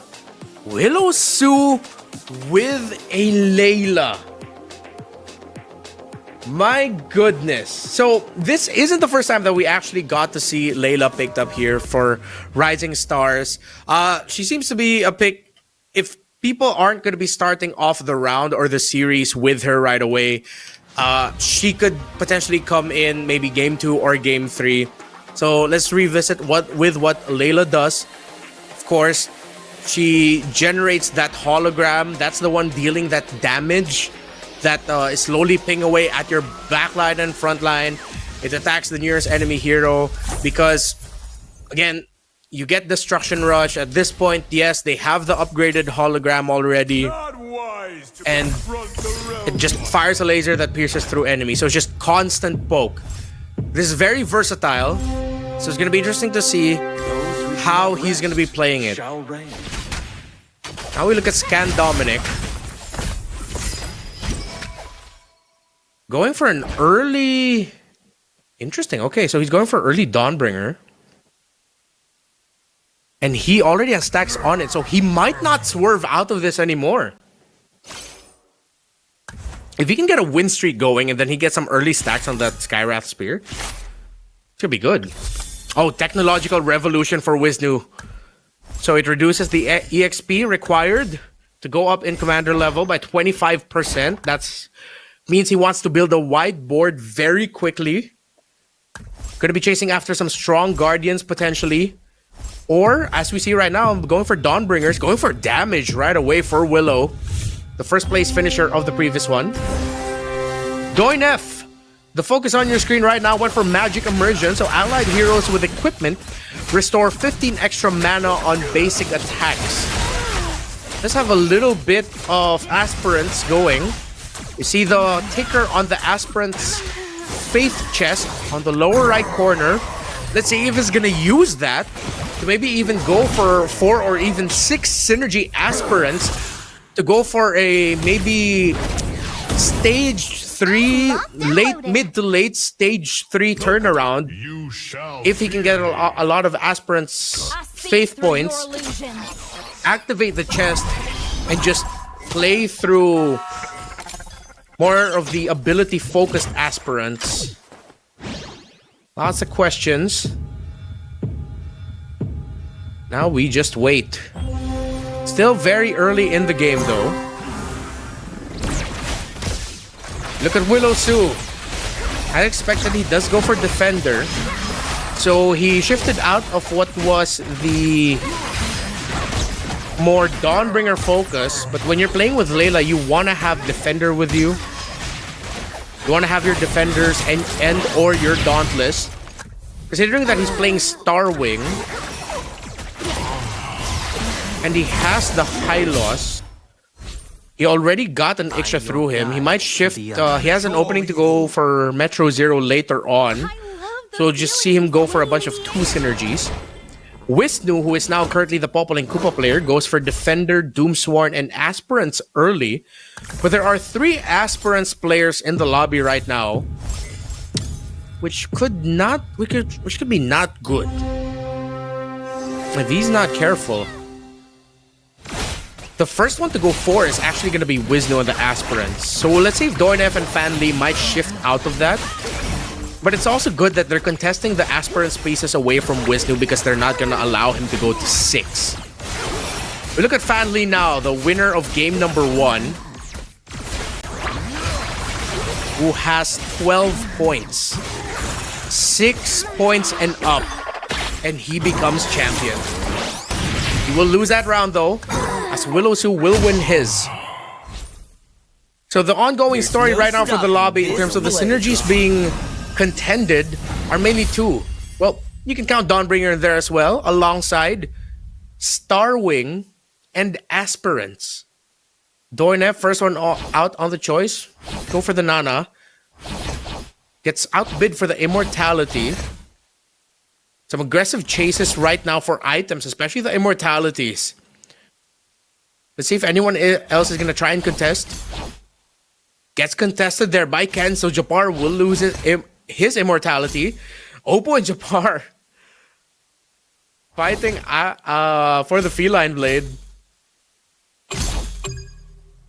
Okay, get Blade Armor. You get the Synergy Magic Crystal there for Scan Dominic. And now, let's see how that Go-Go auction round will influence Stage 2. Scan Dominic currently has a win streak. Undefeated in the first round. Willow Sue taking one loss there in the end. We have Doin F at the lower pack. Now the thing with this lobby is there's a bunch of defenders locked in. Willow, Oppo, Wisnu, Japar, and Doin F. And a lot of players are going for wide synergies early. So you have, except for Fan Lee, everyone else in the lobby is going for 4 synergies and up at this point. Which begs the question, who's gonna get the Metro Zero pieces first? Now we look at this other sub-story that we had with the aspirants, where Wisnu now has 4 in his aspirant synergy count, alongside Fan Lee. So looking at Wisnu, he only has 90 points, while Fan Lee, with his aspirant's faith chest, has 60. We look at Wisnu. He's going for some aggro rerolls here. He's taking it easy. He's waiting in his lobby. Focus up right now on Willow. Opposite. So he puts his hologram right directly in front of where the carries would be. So it's a mirror placement, and that works out very well. Scan Dominic finally has his lose streak ended. His win streak ended by someone who is now on a win streak by Willow Sue at 4. Doin F as well seems to be streaking. So the top 2 finishers from the previous game are now on a win streak for this one. Japar still struggling. Well, now we look at the Go-Go card pickups. Technological Revolution alongside Allies Call for Scan. Bellow, my ghost Oh, some generals. massive pickups here for the Go-Go cards. Japar went for Golden Era Plus, so he has 10 free shop refreshes. Fan Lee with parties opening, so he has an extra capacity. He'll go up to 6 as well. Or I believe he should be at 7, so he says level 6, and now he has 7 in his capacity. Wisnu went for the Hunt. So Wisnu is going to be focusing towards marksman and basic attack built heroes. Golden Staff, Demon Hunter, Sword, Sea Halberd. He can eventually serve it to, if ever he doesn't want to lean towards marksman, go for weapons masters. But it seems like he might be leaning and focusing onto the idea of marksman already for the remainder of this game. Doin F went for Allies Call, so starring up a hero grants 1 random hero with at least 1 shared synergy. Vault Upgrade Plus. So Oppo now has probably one of the strongest economies in the game. He's playing Cho and he has Vault Upgrade Plus. He got 18 gold on the pickup of Vault Upgrade Plus, and his interest limit has been increased.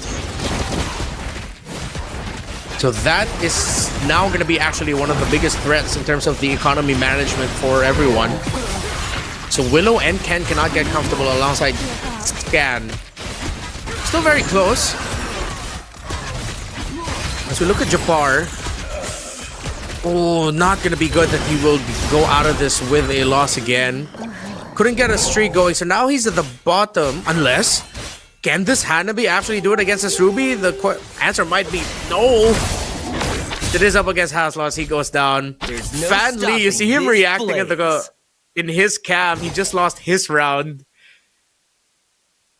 But Japar is now in a difficult spot because at this point, you'd want to either get a lose streak or a win streak so that you could just start getting a little bit more economy, a little bit more extra gold.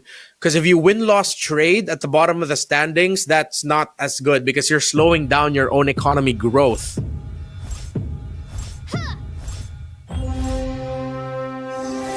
See where the comeback will be coming from here.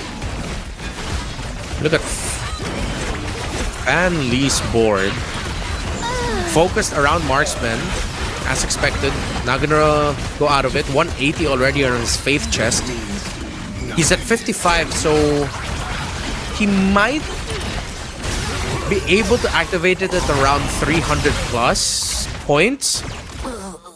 Ideally, you want to activate it at 500, but okay, this win is actually big for him.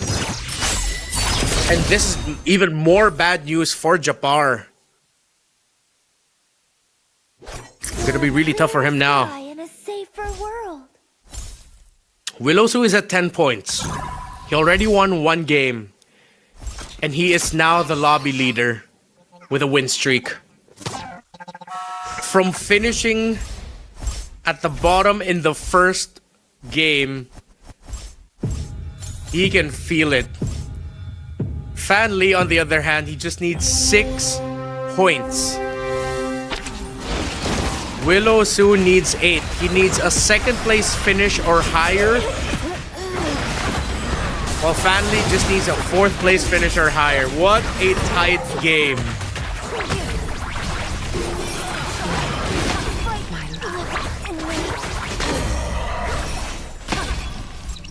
Oppo going up against Wisnu. And Wisnu looks like we'll be able to continue this. Willowsu still up there. Long round 6. See Fan Lee reacting. Getting more animated. He's gonna be the second in the pick. He'll get the Stargazer. I think you love to see how animated Fan Lee is. But does that mean he got exactly what he wanted?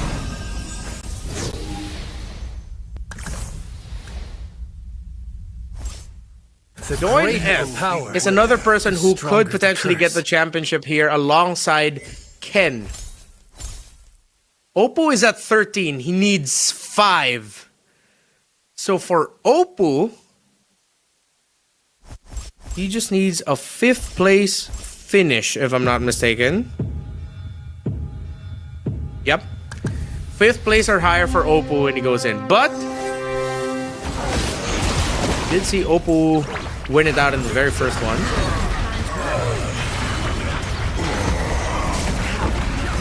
Very tight race. It seems like the odds are looking as if we are going to be crowning our champion already by the end of this game. To remind you all who have won already, Fanly 969 won. So if Oppo wants to win it here, he needs to win this. But Willowsu is still on the streak. Willowsu won the previous game down after finishing the very first round at dead last. He went Lancelot, Popol, and Koopa, and now he has Layla. Everyone's first commander. How poetic would it be if the guy who finished dead last in game number 1 eventually gets the win, becomes the champion, and in the winning game wins it with everyone's first commander. Fanly animated, reacting. Willowsu still looking very strong in his board. Fanly going up against Doin F. And if Fanly falls, he will not be able to secure it here just now. His board is holding. Meanwhile, for Willowsu, there is an answer to the dominance that he's been showing. It's a Ruby. By all the picks, it's a Ruby, but the hologram keeps him alive. And Willowsu still up there. The hologram by the lone Layla player. We now go to the third go-go round.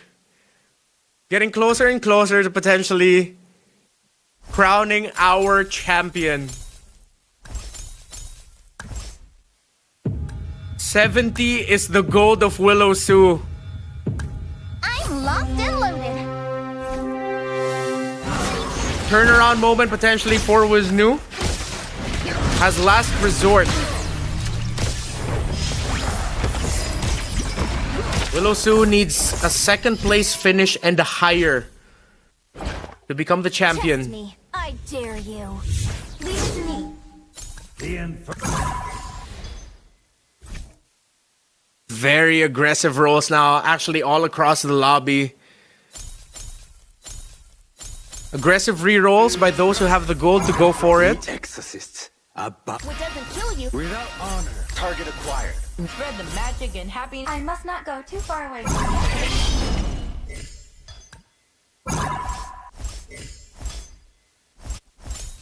Again, we have to revisit again the point system. First gets 9 points, second gets 7 points. So Willow Su needs to win this. Because if he ends this at second place, he will only get 17 as his point total, meaning he doesn't go past.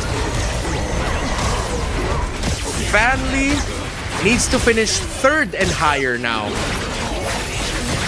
So number 1 gets 9 points, number 2 gets 7 points, number 3 gets 6, number 4 gets 5, and number 5 gets 4. But we're looking at number 4 and up. For Doinef, even if he needs to win this if he wants to get the championship here. Target acquired. Willow Su's Locked and streak loaded. gets ended by Oppo. Oppo, who is sitting at 13 now, he just needs a third place finish and higher. don't Or excuse me, fourth place finish and higher to get past the 18 checkpoint. Fanli still alive. He needs 6 points. That's a third place finish or higher. And he is only at a spot where he could get 2 points at most. Willow Su still number 1 in the lobby. Wisnu, even if he wins this round, or wins this game, is only gonna be at 16. Ken can win it if he gets first place. Very tight race. So many people. Oppo, Doin, Ken, Willow, and Fanli can be the champion by the end of this game. But Oppo's bored, holding on. Fanli has 1 piece left. Shadow kill the heart guard. The shield is massive, but Fanli takes the damage. He'll go down to 8. Oppo's still alive. Feel my wrath. Wisnu now has locked in a 2-star Yu Zhong. He goes up. Willow Su now at the point where even if he finishes at second, he still cannot crown himself as champion. Behold my wrath! Well, at number 3, 6 points. Currently goes to Scan Dominic. That will bring him up to only 13. Oppo and Fanli, 2 players who have a shot to becoming the champion by the end of this game, are on the brink of elimination. Ken as well. Japar, this might be his comeback era. He is on a win streak. Fanli's board gets absolutely obliterated by Scan Dominic. So Fanli still has to wait. I know a bit of Indonesian and I know what he said, but I would have said the same thing if I knew that the championship was that close in my hand and he finishes last. This is high octane, high drama, MCGG action. First picks, Doinef is going to get an extra body on the board. Oppo goes for another Star Wing. Bruiser on Japar. The Ice Queen wand for Scan Dominic means someone's going to be getting even more spell vamp. Willow Su still very strongly sticking to his marksman-focused lineup. But Ken has a 3-star Nana. Ken, who only needs 8 points. But that means he needs to finish first if he wants to be the champion by the end of this game. Doinef, Oppo. Well, Japar, his win streak just ended. He is sitting at 6. Wisnu, on the other hand, even if he wins this, will only have 16 points, meaning that he's too shy of the 18 checkpoint mark. Oppo only needs a 4th place finish and higher. 4th place and up, and he is champ. Ken needs to win the whole thing. And they're the ones going up one against the other. The pop of the immortality. Far mana yet. But the damage of the Nana is way too much. But a shadow kill can actually dish out. But the Nana is the one to take him down. Ken still alive. Target acquired. While Wisnu From shielding others. at 7 is the lobby leader. He has to hope, though, that Oppo doesn't get past the threshold. Oh, Oppo already got taken out, only at 16. So with Oppo gone, Willow Su, Invincibility. Ken, Solitude. Doin F are the only players right now in this lobby who could potentially become the champion by the end. Scan Dominic is the only one with a streak now. Oppo is at 16 points, but he's already out. We're shuffling around the lobbies to see. Looking at Doin F's lobby. The Nana pick. Losing bodies. Still has the Valentina up. But now it's just gone as I said it, and the Popol and Koopa will get it. That is Wisnu getting the kill. Doin F gets taken out. Death was what the first He'll finish at number 5 with 4 points, so that means he'll be going up to 13. Still a lot of heroes on the board. The dream is alive for Ken. And can he do it? He is on a hot streak with the Paquito. Ever since his release, has quickly risen up to be one of the best and most competitive commanders you could go for. So what are they going to get in these creep rounds? You will regret Items this. of the board. The flame. Ken is aggressively rolling right now for Novaria and Angela. We started off this day talking about the strength of Stargazer and Mage together, paired up with Luminexus. And you usually don't see Starwing used to carry synergies, it's used to support synergies. How much support can it bring? And will it be enough? Ken has 10 points. The checkpoint is 18. He needs to win this all if he wants to be the champion.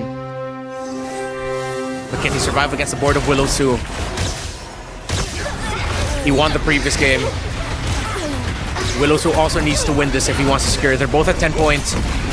So much damage coming out from Willow Su's board, and not enough pieces remaining for Ken. And it looks like he will be taken out here unless that is not the case. Ken will finish and get finished by Willow Su, by the man who won the previous game, and the story spotlight is now on him yet again. Mama told me not to judge others. 9 points goes to the first place finisher.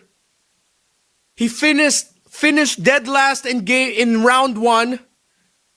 Round 2, he gets the win. And now he could be the champion by the end of this game 3. Will he actually get it? Calm and composed, but Wisnu and Scan are here to contest. Wisnu and Scan, it's up to them to stop Willow's run, to stop the chances of this 5-game grand finals being finished here by the lone representative of Myanmar. But Willow Su draws blood again. Another elimination. And everyone is falling down way too quick by his hands. Wisnu felt Willow Su's Backing out now. mirror. And then there were two in this game number 3. Test me. I dare you. Just over a little under a year ago is when we debuted this game. Mister. When we revealed this game in Malaysia to the rest of the world. To show us that there is a new rising star Through life. in this genre.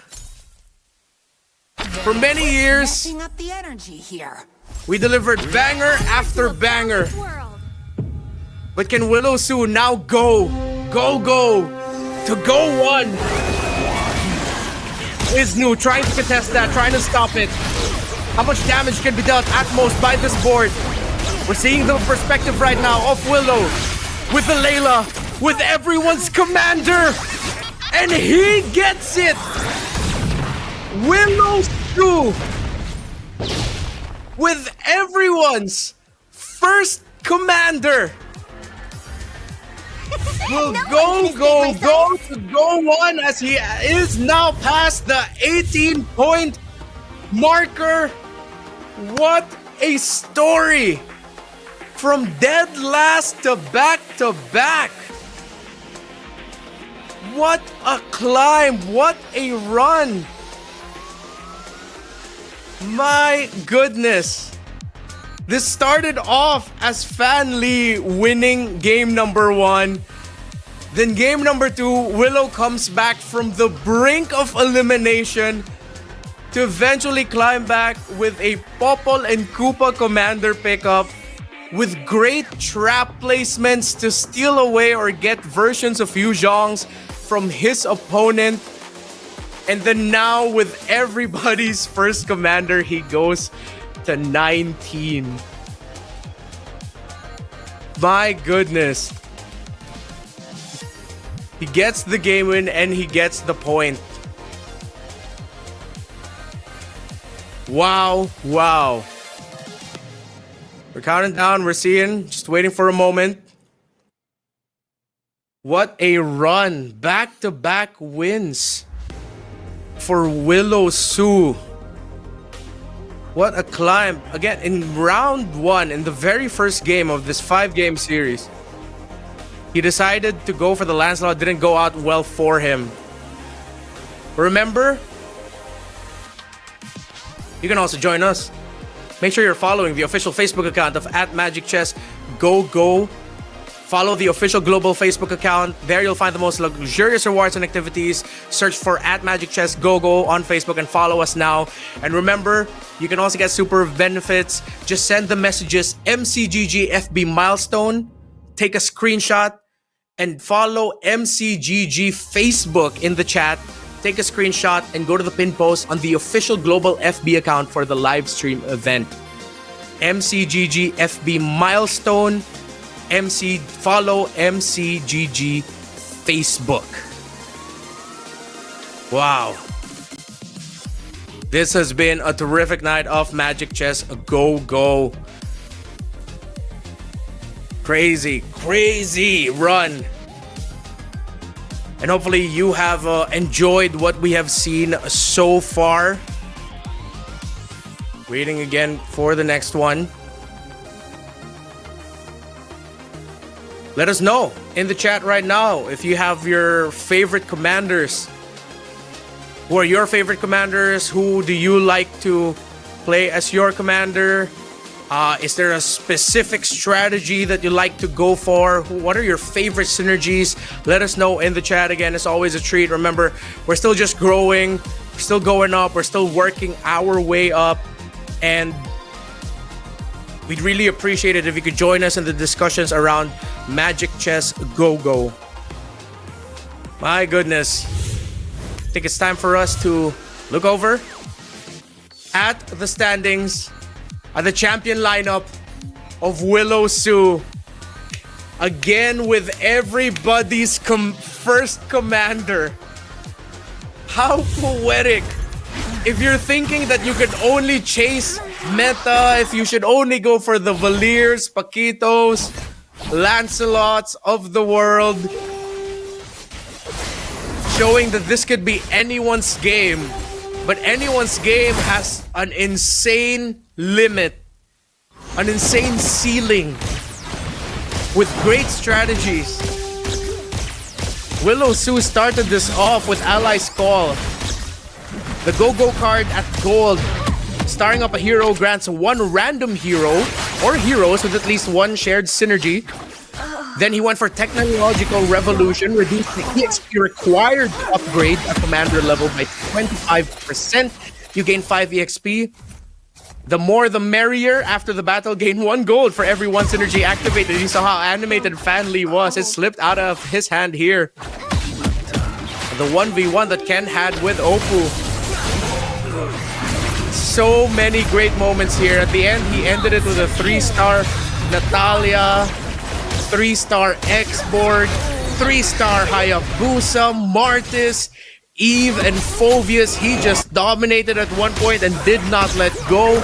He went for Metro Zero with 10 activations as well. Crazy benefits, was playing through Scavenger. And again, it shows the flexibility that you get playing this commander, playing Layla. And because of that, he is now the champion of Rising Star Season 3 and will be going to the Go 1 World Championship in January in Jakarta, Indonesia. Goes to show again that Metro Zero, an old dependable, complex sometimes, yes, because you need some smart economy management to go for it so that you're able to trade out and win, but yeah.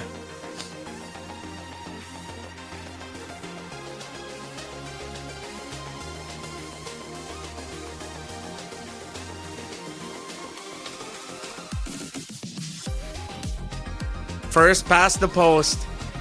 He's a champion, but we still have to play. We still have to play to see who will finish in 2nd, 3rd, and 4th.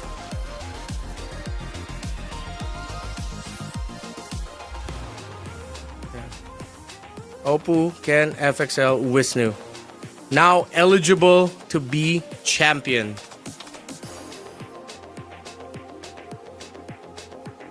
So it's Oppo, Ken, and Wisnu. We're waiting to see. We'll be going at 2, 3, and 4. Let's see if there could be some turnarounds. Maybe. Will there be? But he is past the post already. 19 games. Or 19 points, playing 5 games. We're just waiting now for the next one to start. Remember, let us know. All right. So, just have to wait and double check. Willow Su, there is actually still a possibility. So he needs to commit, and we're just gonna have to double check if that means that he needs to get a first place finish. Does he need to solidify another first place finish, or does he go?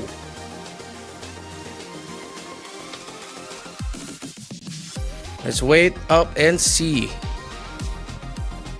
Checkpoints format. There could be a chance. There could be a comeback factor yet again by other members of the lobby. All right, we just have to wait and see. We have to double check. Yeah, we're just waiting for the lobby to start up. The drama continues. We have to recalibrate. Though Wisnu, or excuse me, Willow Su is in the running. Waiting for things to start up yet again. So while we're taking the time here, remember, you go ahead, follow us on our official Facebook pages. And then make sure that you screenshot your comment of here on any broadcast that you're watching, make sure you screenshot your comment of MCGG FB milestone and follow MCGG Facebook in the chat. Go for it. Remember, as you watch, make sure that you share your screenshots and say you posted on the official Global FB account in the pinned post. Remember, the official Global Facebook account is at Magic Chess Go Go. And then the MCGG FB milestone and follow MCGG Facebook. Remember to put that there. The night is not over yet. We are still gonna keep going. We can solidify here potential victory of Willow Su as we enter the drafting phase. It went from Lancelots, a lot of Lancelots in the first round. Chos are getting picked left and right. Popple and Koopa might actually be something that we have to watch out for here as a wild card pickup. Because the times that we've got to see Popple and Koopa, even piloted by Wisnu, actually did really well. Remember Willows who actually won. So we're just waiting to see if Willows who will solidify the win here. Draft is going to be back up yet again. All right, here we go. Lots of Lancelots, Paquitos, Chos, Nanas already used. Lunox was the opener for Fan Lee. What are they going to be going for? All eyes right now on Willow Su. Now it's Wisnu's turn to bring out the Layla. Popple and Koopa gets brought out by Japar. Oppo gets the Paquito. Nana and Amon. Lunox blocked in. We're waiting for the picks here for Fan Lee. Ooh, okay. Fan Lee with a spicy commander pick goes for a Veil, but Willow wants to be dominant. He wants to get that Cho. So it seems like Willow, we've seen him play from behind really well with the Popple and Koopa. That might be the case here for this Cho, because even if he goes on a lose streak here, he will still benefit. While Japar might be another player here who has spent the majority of this 5-game series so far just struggling, Popple and Koopa, as we saw, does very well trying to come back from behind, because even if your opponents get their heroes much faster, then there's a chance that once they step into the trap of the Popple and Koopa, they get activated, and there we go. From a cocoon to a butterfly. So we have to reiterate again what's happening right now. I'm pretty sure there's a lot of questions. Willow Su is the first past 18 points. He does now have like 2 champions under his board. I have no But that, tolerance for I have to correct myself. That doesn't mean that he's completely out of contention. He is now eligible for championship status. But because of how close it actually was at the top end of the table, there is still a chance that the others can take that away from him. So if he wins this, if he finishes first place yet again, no other player will be close enough in terms of the points to exceed him, then he'll get the crown. Don't worry, my friends. I am your shield. So we now have to keep a close eye on him because he has won 2 games in a row. And he's playing a Cho. Might not be over just yet. It's still very close in the standings for players such as Fan Lee, for players such as Oppo. Ken as well had a pretty respectable finish in the last one. I'm an artist of combat.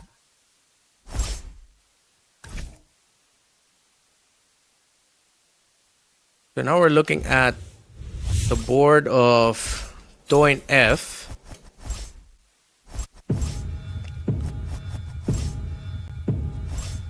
Now at Willow Su, going for early Doom Swarm. In terms of the go-go cards pick up, so it's purple tier go-go cards that we got. We got Oracle for Doin F, Bright Sunshine. Willow, Sue, and Oppo have not picked their go-go cards just yet. I believe they're waiting for the second, potentially waiting for stage 2. Because they want to see what else they're going to be getting first. Considering that they're at the bottom of the standings, let's see if that's going to change. Because you can leverage a pretty big power spike, especially if as a Cho, if what happens is, imagine you're the Cho, and then you go on a lose streak, you don't pick up your go-go card just yet, your first go-go card. So you go into the go-go auction, being the first one out. If his economy is good enough, he can actually buy out. Currently, Willow Sue's at 21 gold. Only 2 other players are currently at 20, Fanly, Scan, but by the end of this, Ken and Doin F should be able to get past the 20 threshold. And remember, you also get 10 gold extra. You get 10 gold extra at the start of the go-go auction. So Willow Sue's gonna be at 31 plus a little bit more. Never give up. Oppo now is at the second place at the bottom of the standings. But he does have Dauntless and Defender up already. 10 gold. 20 for Scan, 20 for Ken, 20 for Fanly, 24 for Willow, so he's gonna be up to 34. Now he's up at he went down to 31. He's not gonna be at the bottom of the standings as Fanly and Scan are both still only at level 4. Seems like they're the ones that can leverage it.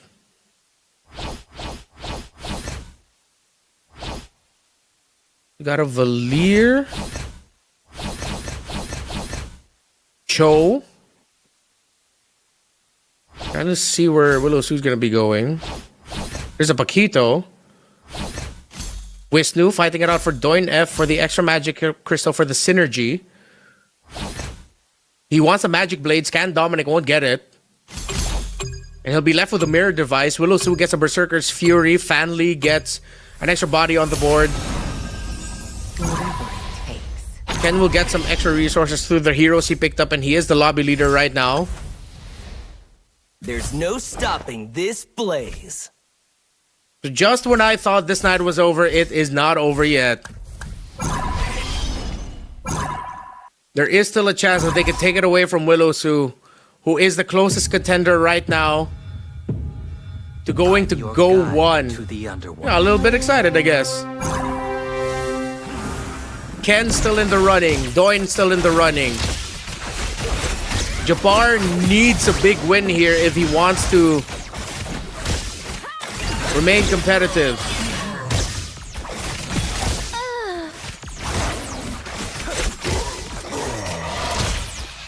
Oppo is going to be winning his lobby. Very strong early combination actually with what he has. So Ruby is one of the most sought after pieces that you could have on your board if you want to go for Metro Zero, if you want to build a strong front line, as she is both a defender and a dauntless. Stronger the curse. So when that happens, she can the Ruby player can put in another dauntless piece. Sadly, there is no other dauntless through Starwing. Stargazer and Starwing go hand in hand. Can bring in the Matilda. And then that can be an early launch pad for going up to a Metro Zero shift. Willow Sue still has not locked in his first go-go card. Everyone else has it already. Frontier Blitz for Doin F. So for Doin F, what you're going to be seeing in his board later is that his carries are going to be on opposite ends of each row. So on opposite ends of each row, the heroes there get 35% hybrid attack. So we might be seeing him go for the line, the side line formation if ever. Airdrop command for Wisnu. He obtained 3 gold 2-star heroes early on. And that's why he's building through the Fanny and going for aspirants. So I think he's going to be trying to maximize the faith points there. Willow already has locked in his first go-go card, and it's going to be counter action With the commander's HP is below 45, gained 3 equipment chests, and he also picked up Manic Slam. It's a golden staff. Allies with golden staff gain 1.5% extra attack speed for each basic attack. So Willow Sue's going for a sudden mid-game power spike through marksman with Granger, Layla. Even has that Hanabi there, but the Hanabi isn't a marksman. It is a ranged piece though that shines through basic attack. Meanwhile, Ken, who is currently at the top of the standings, gets Enlightenment, so gain 2 EXP immediately and 2 extra at the beginning of each round. And Swordsman Badge, where you get a Swordsman, Magic Crystal, and Cushion. So he is going to be playing through Swordsmen, which are what we also call like assassin types here in MCGG. They will want to go for the backline heroes because of how their abilities usually work. Would dive the front line to go for the pieces in the back and for Dawnbringer. So if they want to stop Willow Sue potentially just running away with it in this one, and then that's a good way to do it. Although it seems like this lobby went for a very front-heavy lineup in terms of the defenders available. You have defenders for Wisnu, Japar. Ken is the only one going for pure damage, and he just lost his match or his round against Doin F. As the go-go card that he decided to go for was Reinforcement. Now he got 3 4-gold heroes. And it seems like Doin F is going to be playing through a Kalea mainly. Real strength comes from shielding others. Wisnu as the Layla. Now we look at Cannot beat me. Scan Dominic's board. Again, the lone representative of Latin America. From Bolivia. Aspirant 6 now for Scan Dominic. And considering that he's 58, if he can mitigate the losses in the next round, he might just be able to activate his Aspirant's Faith chest at 500. But he might just settle for 400 as a threshold. That's a lot. He got 335. He might just be able to activate it at 500, considering he is at 6. Activate to receive 30 wards at its current standing. The Faith chest that you can actually even see also on Doin F's board, who just took a loss. You can activate it to receive rewards worth gold based on the amount of faith points. And it means that aspirant synergy heroes get a percentage increase in their skill damage based on the faith points as well. We now look at the Popoling Koopa player in this lobby right now. Japar is at 7 bodies. Fan Lee decided to rush as wide a board as possible. But does he have enough 2 stars and items? Because Japar against Doin F, even though he has 9 bodies on the board, that CC is fully built, has the Feline Blade, has Winter Crown, and has Revitalize. That even though it's really difficult for Wisnu to take down, this CC is still gonna have the Winter Crown and the Revitalize, and that held on long enough for the Chang'e. So Japar playing through Scavenger, Doomsworn, okay, looks good.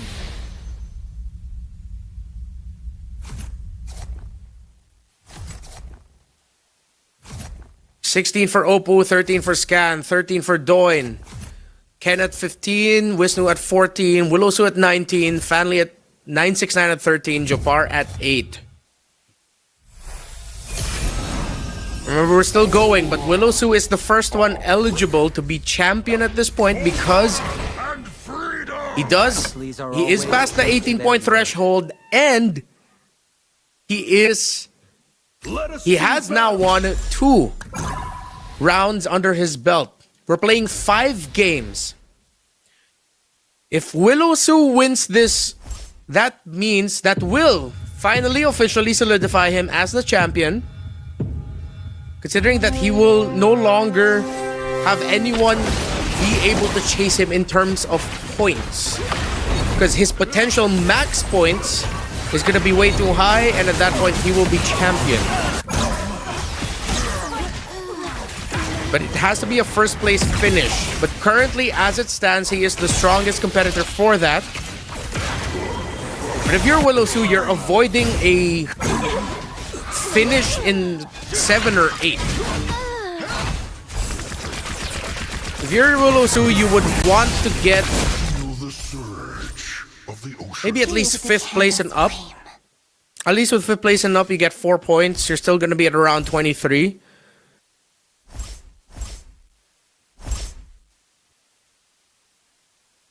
Lots of scavengers. So, scavengers, one of the more interesting one for me. You get a random hero from the shop at the start of each round. So, Japar is trying to leverage that. He went for scavengers. He's playing with a Popolin Koopa, meaning that he gets even more heroes, and the heroes that he's getting, the copies of them, are going to be the heroes of his opponents. Look at Scan Dominic right now, who is still leaning hard towards his aspirants. He got some wins, so he actually doesn't need to activate it just yet. Let's see if he wins this, then Scan Dominic is going to have a massive power spike this late into the game. Oh, I mean, we are at the mid-game, but he will have a massive power spike at round 4, because he's at 500 faith chest points now. Which means that at this standing, he could get 59 gold and grant aspirants 59% extra skill damage. And the fact that his X-Borg also has the aspirant's magic crystal is massive. X-Borg is a frontline hero. He's Dauntless, he's Metro Zero, yeah, no Metro Zero activation yet. But he is one of the more higher damage dealing Dauntless pieces you have at 5 stars. Excuse me, 5 cost and at 2 stars. It has Revitalize and Anti-Cuirass. So we have to keep a close eye on Scan Dominic's board later on, who did go for Healing Fountain. So he recovers 3 Commander HP each round and gets 6 gold too. He got the Aspirant's Badge, the second one. Meanwhile, Transfer Initiative, Apex Weapons, and Healing Fountain for Fanli. So equipment and economy is what they're chasing for. Scan Dominic has 29. Doin F, though, could be another person to watch out for who has 50 gold under his belt.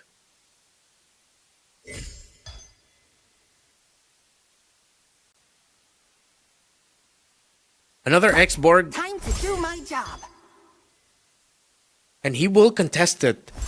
So even if Japar is not planning to use that X-Borg, it's good for him to have it on his board, because that means he's contesting it away from the Aspirant's Badge from Rana, who got the Aspirants earlier. There, from Scan Dominic, excuse me. But he is going to be utilizing that X-Borg, and he utilized it well. And interestingly enough, it was Scan Dominic that he was able to take down. Metro Zero locked in already for both Scan and Japar. 6 on the synergy, still not on the 8 to get that damage reduction. Remember, you only get the benefits of Metro Zero at 2, Whoever's crossing at me, 8, and 10 synergy. So see if any one of them would get close to there.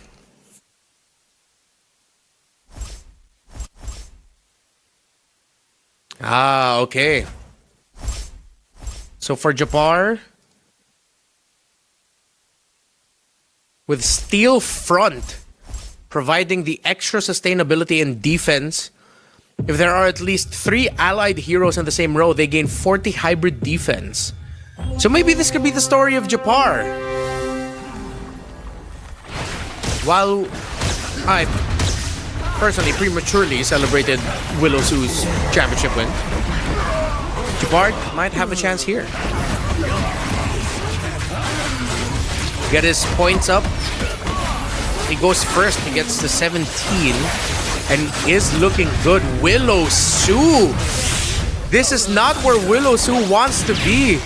So this is one of the difficult things about playing Cho and playing for the late game turnaround. If you don't get the pieces that you need and the star value of the pieces you need, it's going to be a struggle. Without honor, we have nothing. He is now 6th in the lobby. Jabbar and Doinef in the lower end. Now this time it might be Ken going up to 23 points.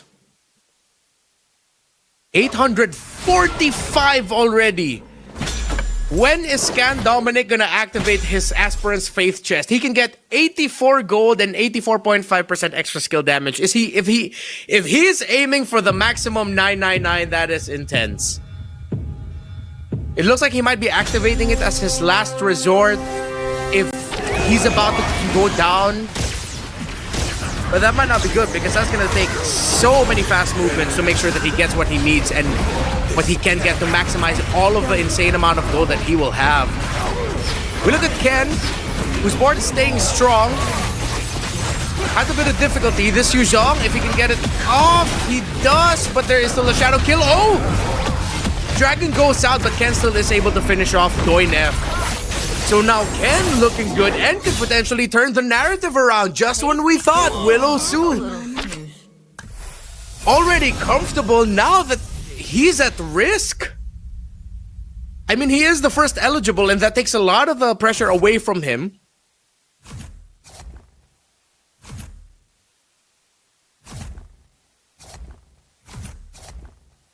But it all is still very close.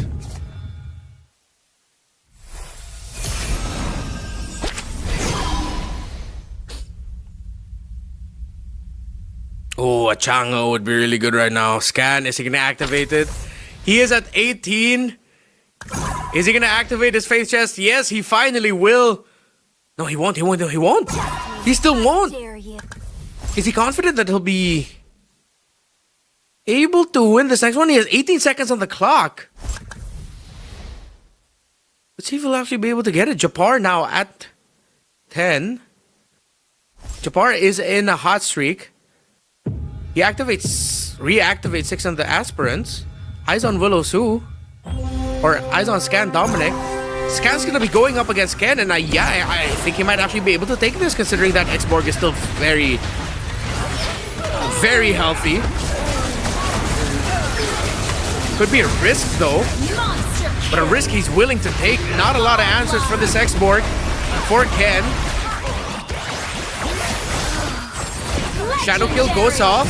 Valentina and the Angela and the X-Borg still alive.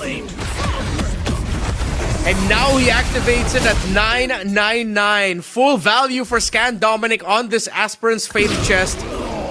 Target acquired. Locked and loaded. Scan Dominic. Aggressive rolls. 3-starring the X-Borg. He just went full send.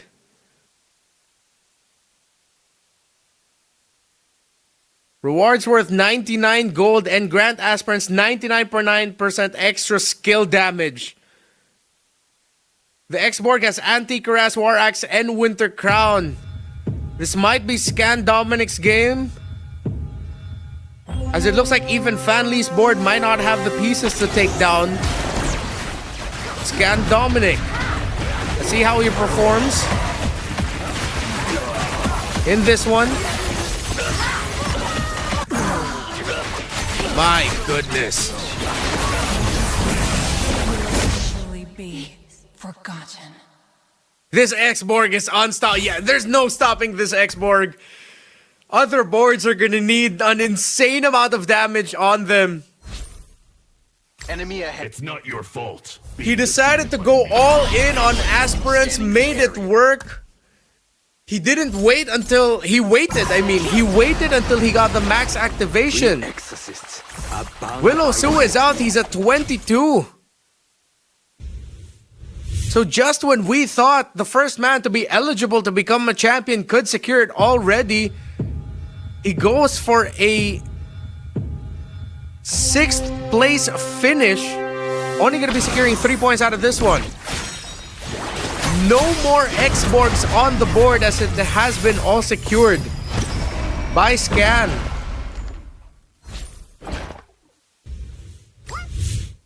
I see. Or were those other ones copies as well? My greatest weapon is my imagination. No, it's really looking like all X-Borgs have went to Scan Dominic for sure. Hero pool manipulated to his favor. Other boards for Ken, Wisnu, and Fanli, they all have 1 5-cost 2-star heroes each, all built with items. Fanli's Angela has a Dominance Ice, War Axe, and Feather of Heaven. Scan Dominic's own Angela has an Enchanted Talisman, Ice Queen Wand, and the Holy Crystal. Come on, look at the damage of this X-Borg. There's nothing gonna stop this right now. It'll still have a Winter Crown. Even the initial spins of the last Insanity way too much. Legendary! Scan Dominic might have just shown himself already as the guy that's gonna be taking first place here. Fanli gets to take down Ken. But Oppo actually got taken down by Fanli's, or Oppo took down Fanli's mirror. Meaning that 4 and 5 might actually be the strongest in this lobby right now. Lobby. My imagination. 3-star Nana secured by Oppo. Okay, now there's 2 5-cost 2-star heroes for Wisnu. But he has no items on his Minstatar just yet. And he's not playing for Dawnbringer either. So he's just going to be... Oh, he finds a Dawnbringer piece to put in. He already had the Valentina there, excuse me. So move it there. While we look at Ken. Blade Armor, Blade of Despair, and Dominance Ice for backline Shred. So we look at Ken's board. And it's just similar to everyone else. Because of the full max use of the Aspirant's Faith Chest, it really doesn't look like there's going to be any contender to Scan Dominic's board. We're seeing Oppo's board go up against Wisnu. It'll be a win for Oppo. Wisnu goes down to 6. He's still standing. We're down to the remaining 5. And now we only have one question left. Can anyone stop Scan Dominic, the representative from Bolivia? Mercy. He maxed out his Aspirant's Faith Chest at 999. No one in this world. Meaning that the X-Borg in his board that has the Synergy Crystal for Aspirants is an Aspirant.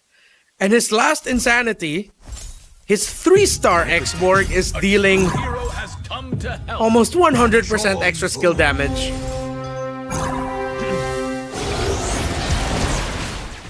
We'll see Oppo take his shot at Scan. He has a 3-star Alpha with the Winter Crown, with the Revitalize, and with Guardian Helmet, and with the Mage Synergy on him. But just like everyone else, it will fall to the X-Borg. Legendary! Barely any dent. Unstoppable.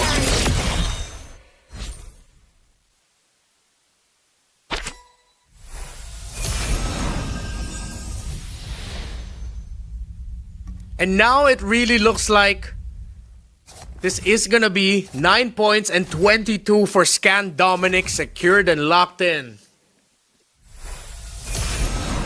The winner of games 2 and 3 in Willow Sue, though the first to be eligible as champion, not quite there just yet. He needs to make sure that his points are way too far for the others to catch up to. Need no protection from the because of how close this 5-game series has been, he is not there just yet.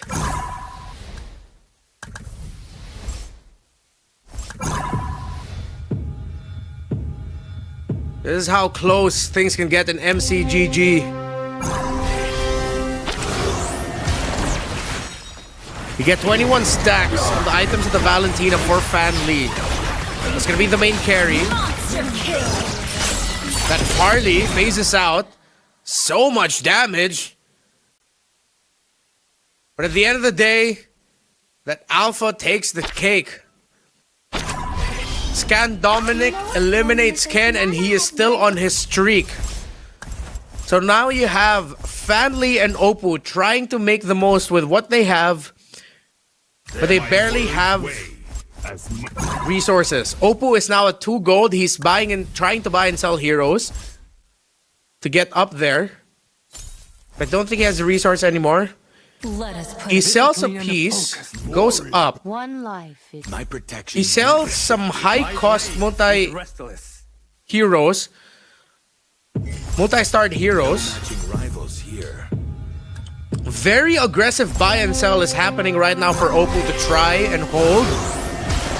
Let's see if he'll actually get it. He goes into... It's a bit more Shadow Cell in there. He now goes for Weapons Master, Shadow Cell, and Bruiser as his main focus. So tanky. Scan Dominic. Still.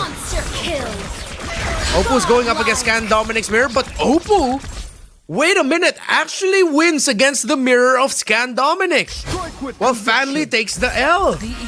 It seems like the huge play that Oppo just did for the buy and sell to completely shift his board to go for strictly just a Weapons Master and Shadow Cell Bruiser focus one life is working out. He'll now bring in a Mincitar, so he gets a bit of Guardian there. A little bit more hybrid defense. And it's a Mincitar at 2 stars with a Sea Halberd, Haas Claws, and Revitalize. Look at the health of this Alpha. Scan Dominic, Fan Lee, and Oppo. Goes through the last creep round, and we are in the final hurdle. So Oppo decided to go for a very focused strategy. Wisnu, now at 18 points, means he's within the point marker, but he is still not eligible to become a champion as he has not won a round just yet. Ken as well, now at 20 points, now just looking for a round win. But we are playing 5 games max. So if this goes all the way to 5 games, then we are going to be seeing who actually ends it with the most points.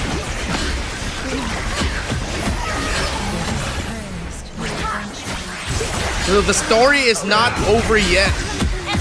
The Alpha, the strategy to go for the buy and sell worked out. Oppo gets the win against Fan Lee. Now Scan Dominic going up against the mirror will take down the mirror again. Or will get taken down by the mirror. So now it looks like Oppo is the favorite to win this round. Meaning that we'll actually have only had 2 winners as we head into the next games.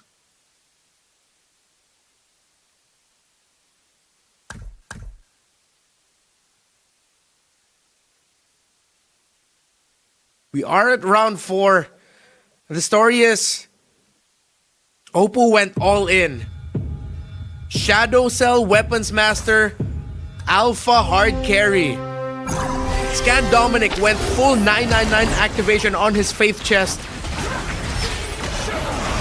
And now it looks like who we thought would be winning it is now greatly struggling to actually secure it. As this Alpha is completely tearing up house, but now it's the Alpha just left alone. But look at it! Ultimate after ultimate. 4v1, not a problem. Garden Helmet, Sea Halberd Winter Crown with the Shadow Cell. Now it's the Alpha's turn to be the unstoppable one. What a late game swing by Oppo, if ever. Scan Dominic now re-rolling, trying to find answers. I hope they won't be too surprised when Fate forced me to become an assassin. He's building his board. He's still leaned in towards it. He barely has economy. Not a lot to buy and sell anymore. Do you mind if He has a lot of health. He now has an extra activation of the Face Warper. He just brought in a Harley. But we look at it through the perspective of Oppo as this Paquito.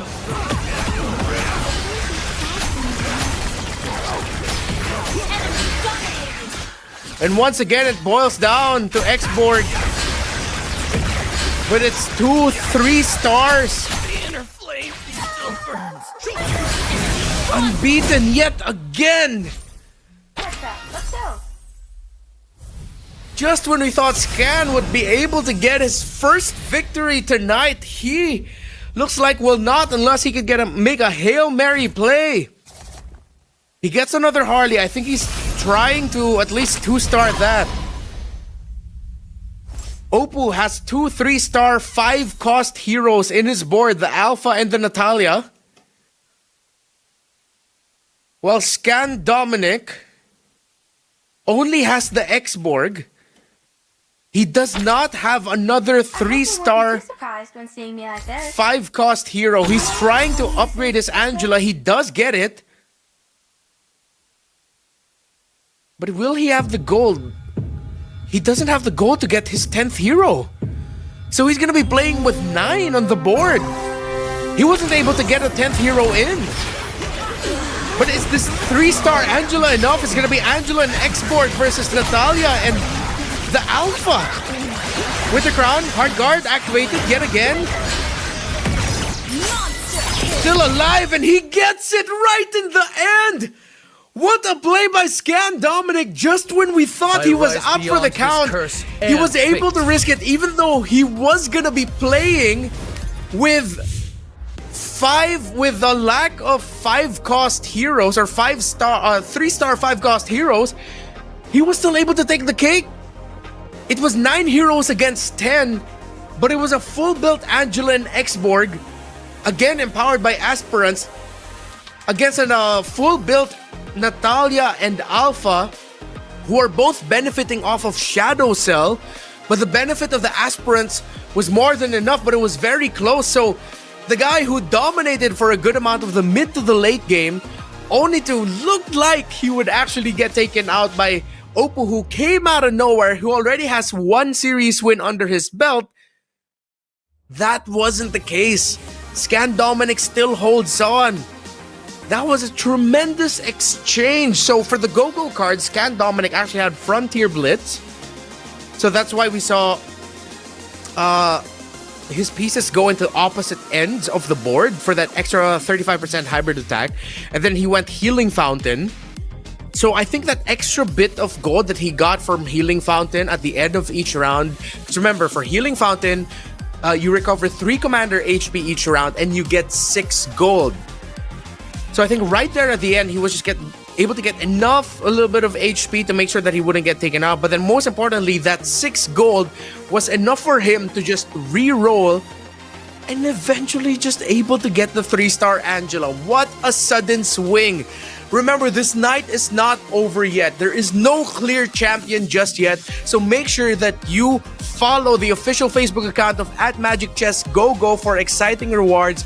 Just search for @MagicChessGoGo on Facebook and follow us now. And remember to comment down or send the message in the chat, MCGGFB milestone, and follow MCGG Facebook. Comment them in the chat, screenshot it. Then you go to the pin post on the official global Facebook account for the live stream event. Follow the event rules to participate for a chance to win a random lucky draw prize. Alright, so we have to revisit again what's been happening. I know there's a lot of questions going on the board, but we have to reiterate that yes, Willow Sue was the first to become eligible to be champion, as he has not only 1, but he has 2 wins under his belt, and he also has the 18-point threshold passed. But now Scan Dominic also has that too.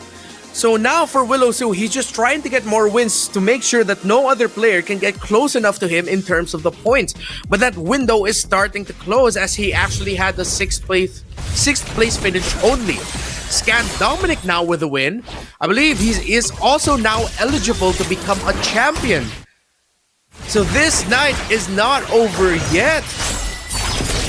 Still gonna be going.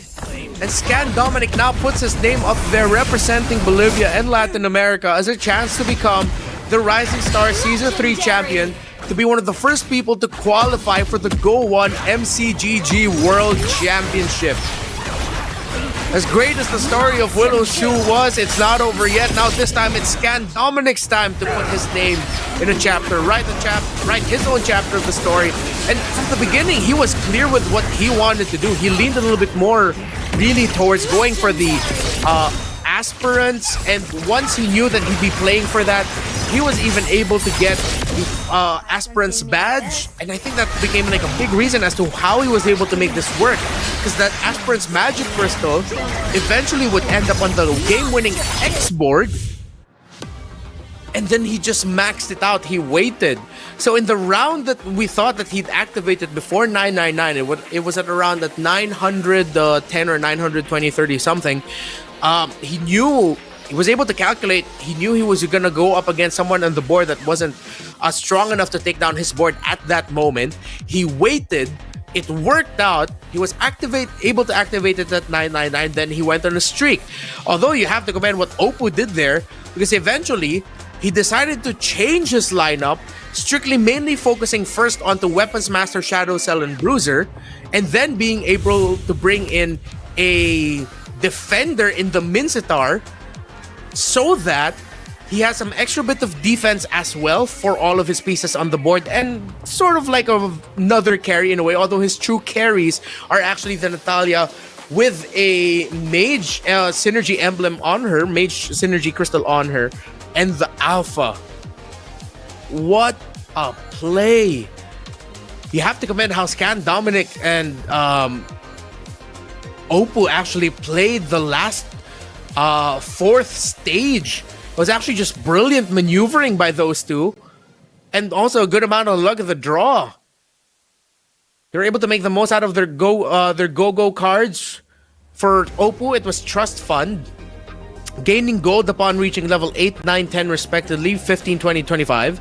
Rising Festivity, so he was also able to get more economy through that, but at that point he was gaining he was like level 10 minus 5. He was already getting like 5 gold heroes consistently, just playing for the Alpha and the Natalia. Then he went for Glittering Jewels for the 9 free shop refreshes there at the end. Fanly as well with a strong showing, but because of how fast Oppo and Scan Dominic were able to get all of their 3-star, 5 gold, 5 cost, was way too much. Willow Su is not the champion yet, but he was the first eligible.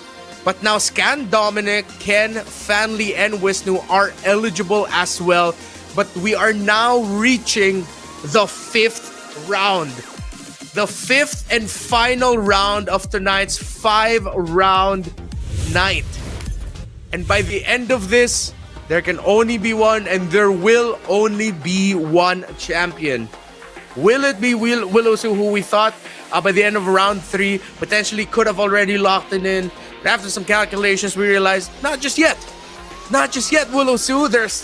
Because of how well the others got to perform, because of how high their points were, there was still a chance for them to overtake him.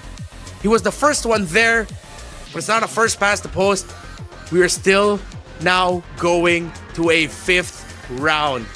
Put down your predictions wherever you're watching, whatever chat, whether it's going to be the commander picks for all of them. Remember, we're going for unique commanders. They cannot repeat the commander picks that they have already played in the previous rounds.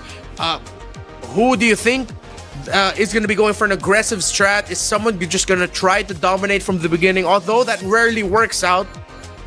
at this level of Magic Chess Go-Go, as you can see, all of these professional players, you can call the professionals at this point because of how they're playing, they are leveraging economies at round 3 and round 4 incredibly well. Whether it's selling what's once the main piece of their lineup so that they could just get even more resources so that they can go for the, how do I call this? Higher cost heroes. Then they make it work. They work it out. This is so tough to predict. So tough to call now who will end up becoming the champion here. So many possible people can actually just come in and then just go for the throat. But it seems like right now you're just eyeing for top 4, but at this point, with how close the points are, with how top heavy it is, just aim for one. Just aim for one. I'm just excited as you all are to see what's gonna happen as we head into game number 5. Just waiting for things to get started here. And now we are going to be starting soon the final picks. We've gone through 4 rounds of Magic Chess already, and it has been an amazing night. Just when we thought the story was finished and we knew the ending, it wasn't the ending just yet. Let's take a quick look at their unique commanders yet again. Lancelot and Cho no longer playable here for Japar and Oppo. We look at the top heavy ones. Scan Dominic can actually go for a Cho run here if he wants to, as he went Gushon and Amon. Might just be able to go for that. Doin F already played the Lunox. Popol and Koopa, there are still the wild card there. And yes, for the majority of the Rising Stars, barely anyone has picked the Lilia. Will it show up here? Then again, with the ban system in place that we had in the first one, so many questions as to which commanders will get picked by whom. Willow with his first combat, lots of economy, went for combat in round 3 through the Layla. But will he go for a commander that maybe might be good at manipulating economy either through items like the Paquito or the Valier? Scan Dominic can also go for the Paquito, but he's now there's a potential for him to go for Cho. Good amount of Nanas have not been picked just yet. So in terms of the hottest commodities, we might be looking towards the Valier, the Cho. I think the Lancelot was more for a little bit more for the earlier ones. The Popol and Koopa. We have to see if anyone would be wanting to go towards Amon and Gushon at this point. Playing for economy. Because the way Willow Su played with this show, you would want to pick this as your... Yeah, I would want to win this because I have a very clear idea of how I want to play this game. I'll take a loose, not really a loose strat, but you're going to be taking a lot of hits early on, then you'll hit the power spike. But that's what Scan Dominic was thinking when he actually went for the Layla, excuse me. When Scan Dominic went, not the Layla, when he went for the Aspirant synergy in his lineup. So now we look at the draft. Popol and Koopa for Doinef. Japar with the Paquito. Willow Su will go for the Valier. Karina here for Oppo. Could be very aggressive playstyle. Amon for Wisnu. Ooh, Zilong for Scan Dominic. So he's going to be looking for one main carry to put the Dragon Spear on, while Ken is looking to maximize synergies through Lunox. Remember, Ken, in the running to be champion, doesn't have the win yet. Doinef doesn't have the win yet. You need to be 18 points and above and get championship wins or get round wins to secure the championship.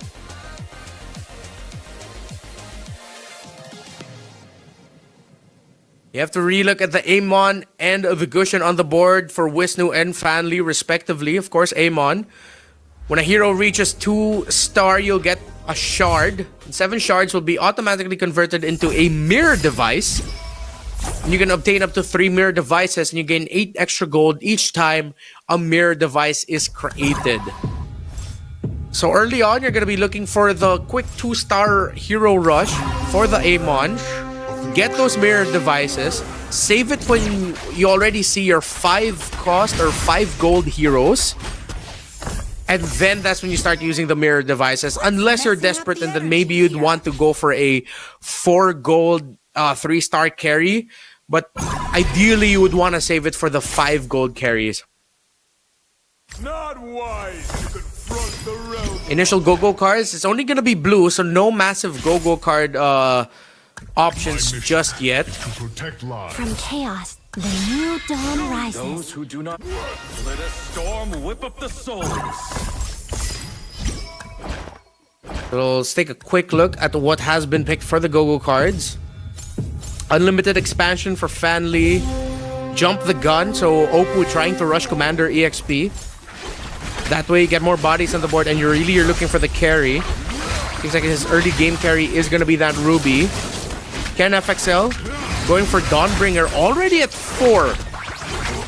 So let's see if he's going to swerve out of this or if he's going to keep the strategy, because he can use this to just build an early lead and gain stacks for his items.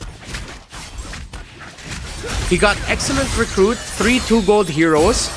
I'm reckoning the Gushin and the Aldous were in that pool as well, or he was able to leverage it to just sell heroes and then have the gold to make sure that he could get the Dawnbringer pieces that he needs. We're now looking at Doino F and Popolin Koopa.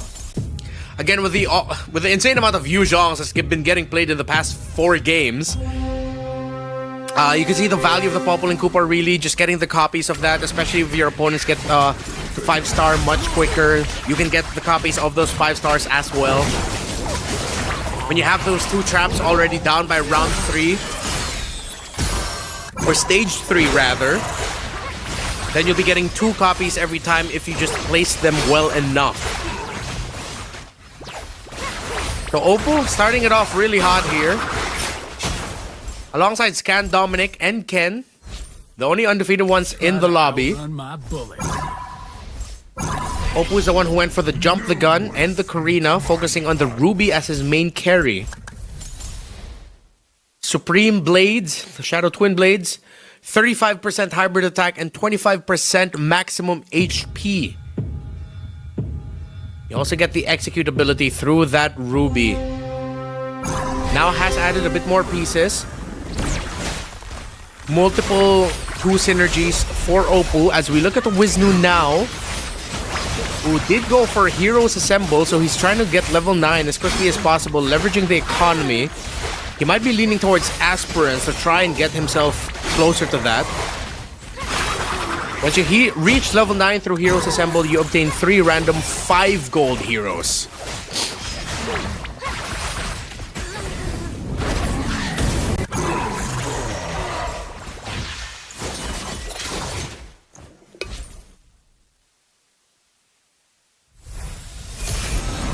Now we're playing to see who could get the most points at the end of this round.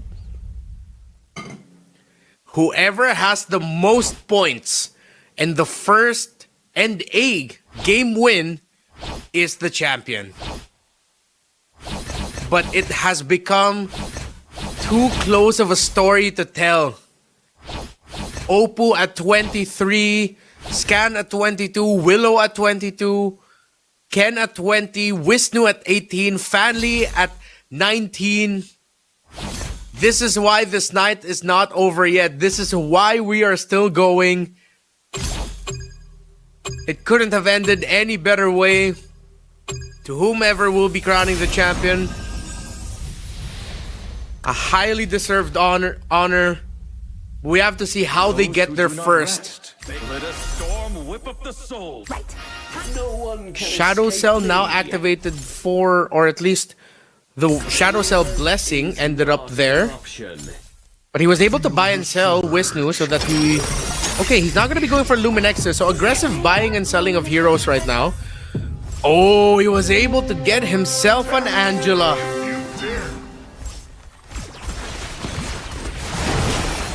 Wisnu at level 4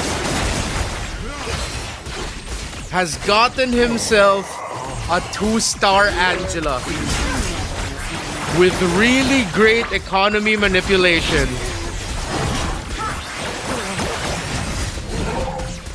And then, of course, what you get as the Popo, or as the Amon with those copy devices, but his front line is not yet strong enough to actually be a threat, as Doinef is able to take him down. But Wisnu decided to go all in and just full building that Angela. He now needs to build the rest of his board, a stronger front line, maybe even a little bit more damage coming out. Another mage piece would be great as well. That's what Wisnu's doing right now as a buy and sell. Meanwhile, in Doinef's board, still having a hard time in it as well, but Popaling Koopa might activate or might get even stronger already once those two traps are activated on the board. Starting from round 3 onward, stage 3 onwards.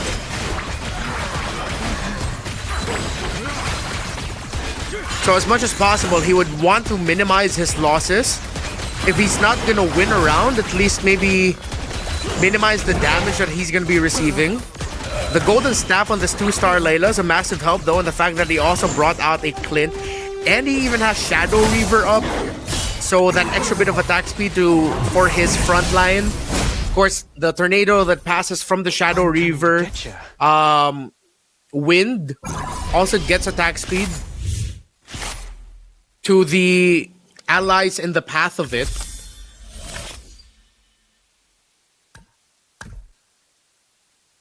We're now in the second go-go card phase.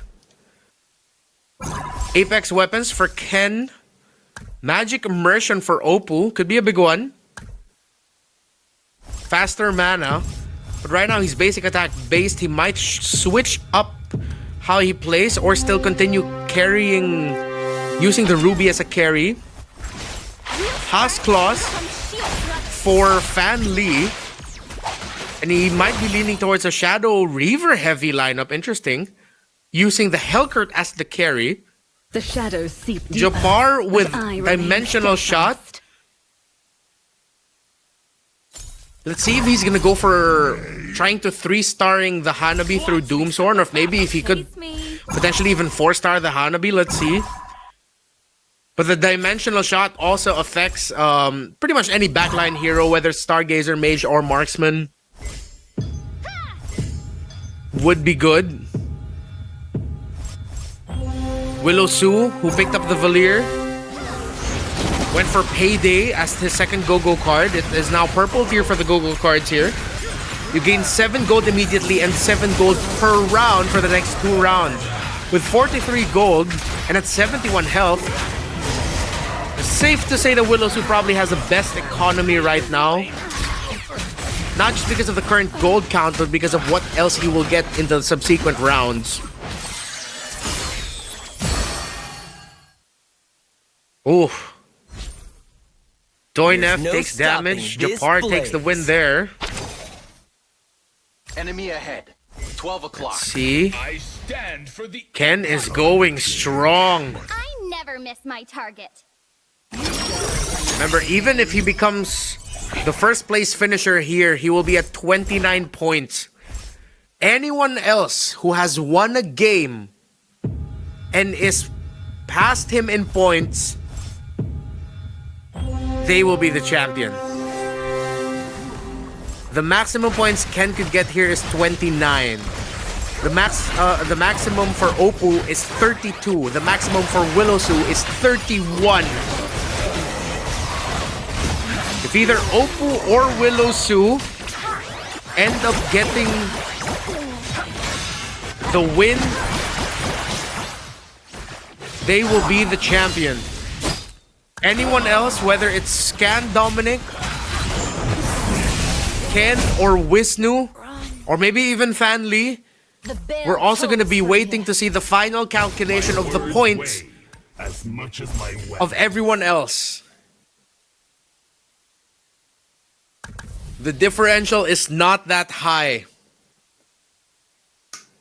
Scan Dominic actually getting the win in the last round really made things so much more interesting in terms of the drama and answering the question of who will end up becoming the champion. Take a look at Japar's board. Decided to go for a tile formation with an opening here. It's the Tigreal as sort of like the carry actually, or tank. But because of how powerful Tigreal's implosion is, some would argue that if you could get him into 3-star, you could also make him somewhat of a carry with fast mana regen. As long as you get Dominance Eyes on him, and if it's not another tank item, it's another offensive item. Very close one there, Wisnu. Able to take the win there with this Angela. Oppo still on the streak. And remember, Oppo is one of the players here alongside Willow Su that could take it. So if Oppo wins this, he is definitively the winner. If Willow Su and Oppo are tied, we're gonna have to see what happens. We're gonna have to see the results in the end. For the lost souls. We look at the Gusion now of Fanli. Remember, that's the light sigil. Danger? Gusion summons That's a my light calling sigil card. displaying a random roll synergy. You drag a hero onto that sigil to grant them that synergy that's being displayed by the light sigil. The sigil then expires, granting 11 gold. You have 3 chances to refresh as the roll synergy. So this is a synergy-based lineup. I'm trying to use the most of what it gives you. Seems like he has leaned towards Shadow Reaver. Hella a lot of attack speed for him. 60% attack speed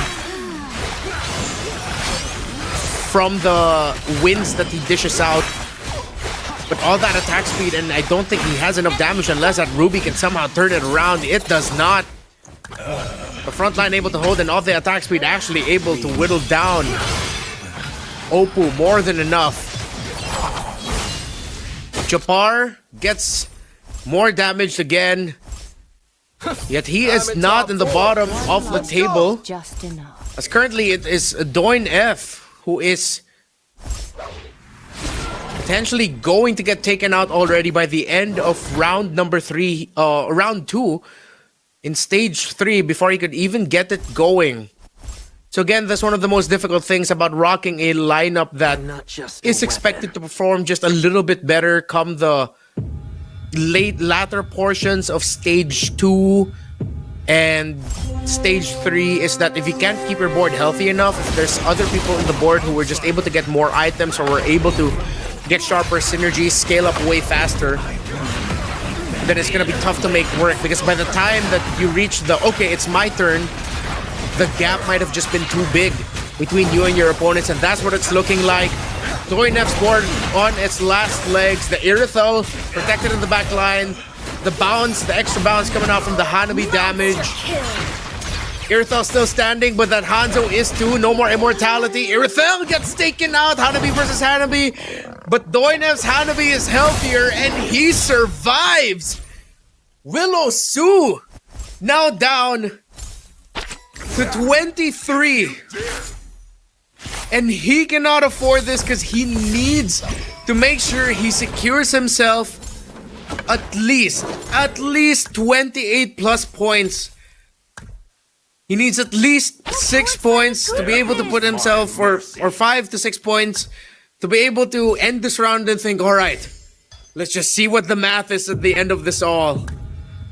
Though he was first past the line, first past the threshold, he was not first past the line. Can he find the swing around? He has 2 game wins under his belt. How unfortunate would it be if by the end of it he would not end up becoming the champion, because everyone else in the top 8 of MCGG Rising Star Season 3 were just that good and consistent to keep the points close enough that what could have been a crowning moment for him was actually just another moment of wait. No, it's not. The rest of us are still here. Scan Dominic gets the win in round 4. Oppo with the win all the way back in round 1. And now Oppo and Fan Lee are the healthiest in this lobby. We look at Wisnu now. He got his 2-star Angela very quick, but was not able to build a good enough board to really let it shine. And it's showing. Even if this hard guard goes up, there's just way too many bodies from Doin F, who is still holding on, and it's now Wisnu, who is down to just 1.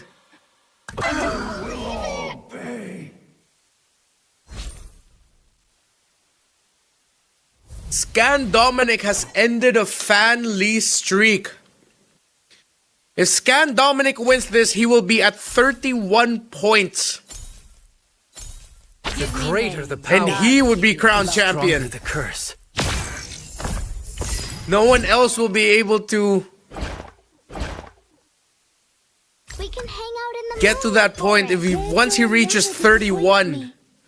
31 points if he gets all 9 at the end of this. Beyond star fetches. And similar to the last one, this was his strength. Playing from behind, late game turnarounds, great economy manipulation.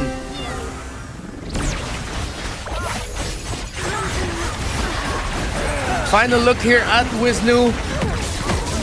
As even though he got that Angela very early, he was not able to let it shine. Everyone else got the other pieces that he would want. And Wisnu would be the first one out. Officially out of championship contention. He needed to win this, as he doesn't have a game win yet under his belt. If Scan wins this at 31, Oppo's maximum points will only be 30.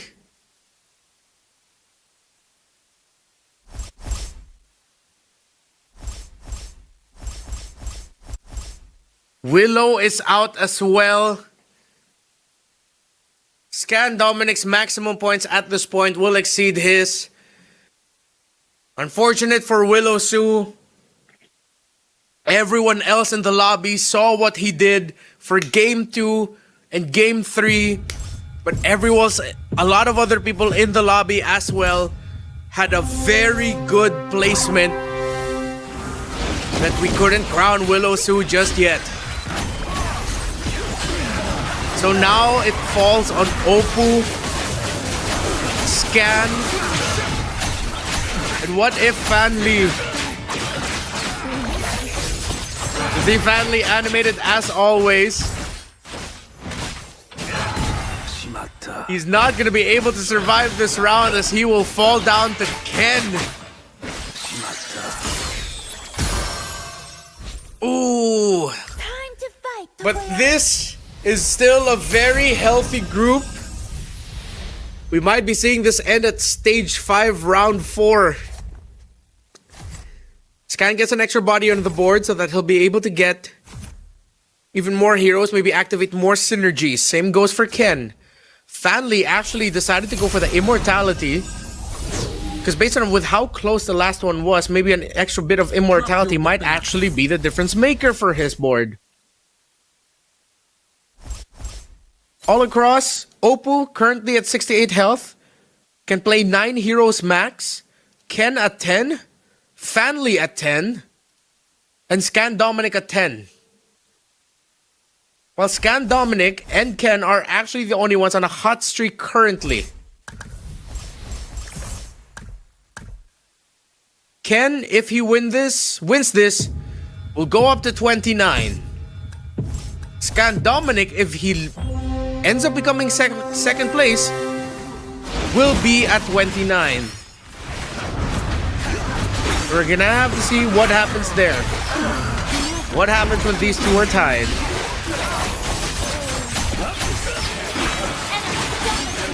Fan Li. The economy manipulation, the immortality, was it enough? He still has one available on the board and he wins that one. His maximum points is 28. But he has yet to win this. If he wins this, he'll max at 28. Distracted now. Oppo, Fan Li, Ken, and Scan. Fourth gorge and ravage. Very tight game yet again. We have had 5 straight games Only the strongest shall survive. of high quality MCGG. Will someone be able to pull out the rug from under their opponent's feet yet again?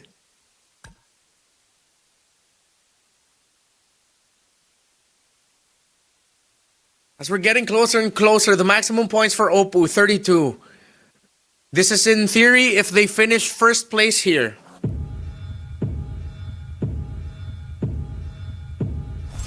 Oppo at 32, Scan Dominic at 31, Ken at 31, 29, excuse me. And Fan Li at 28.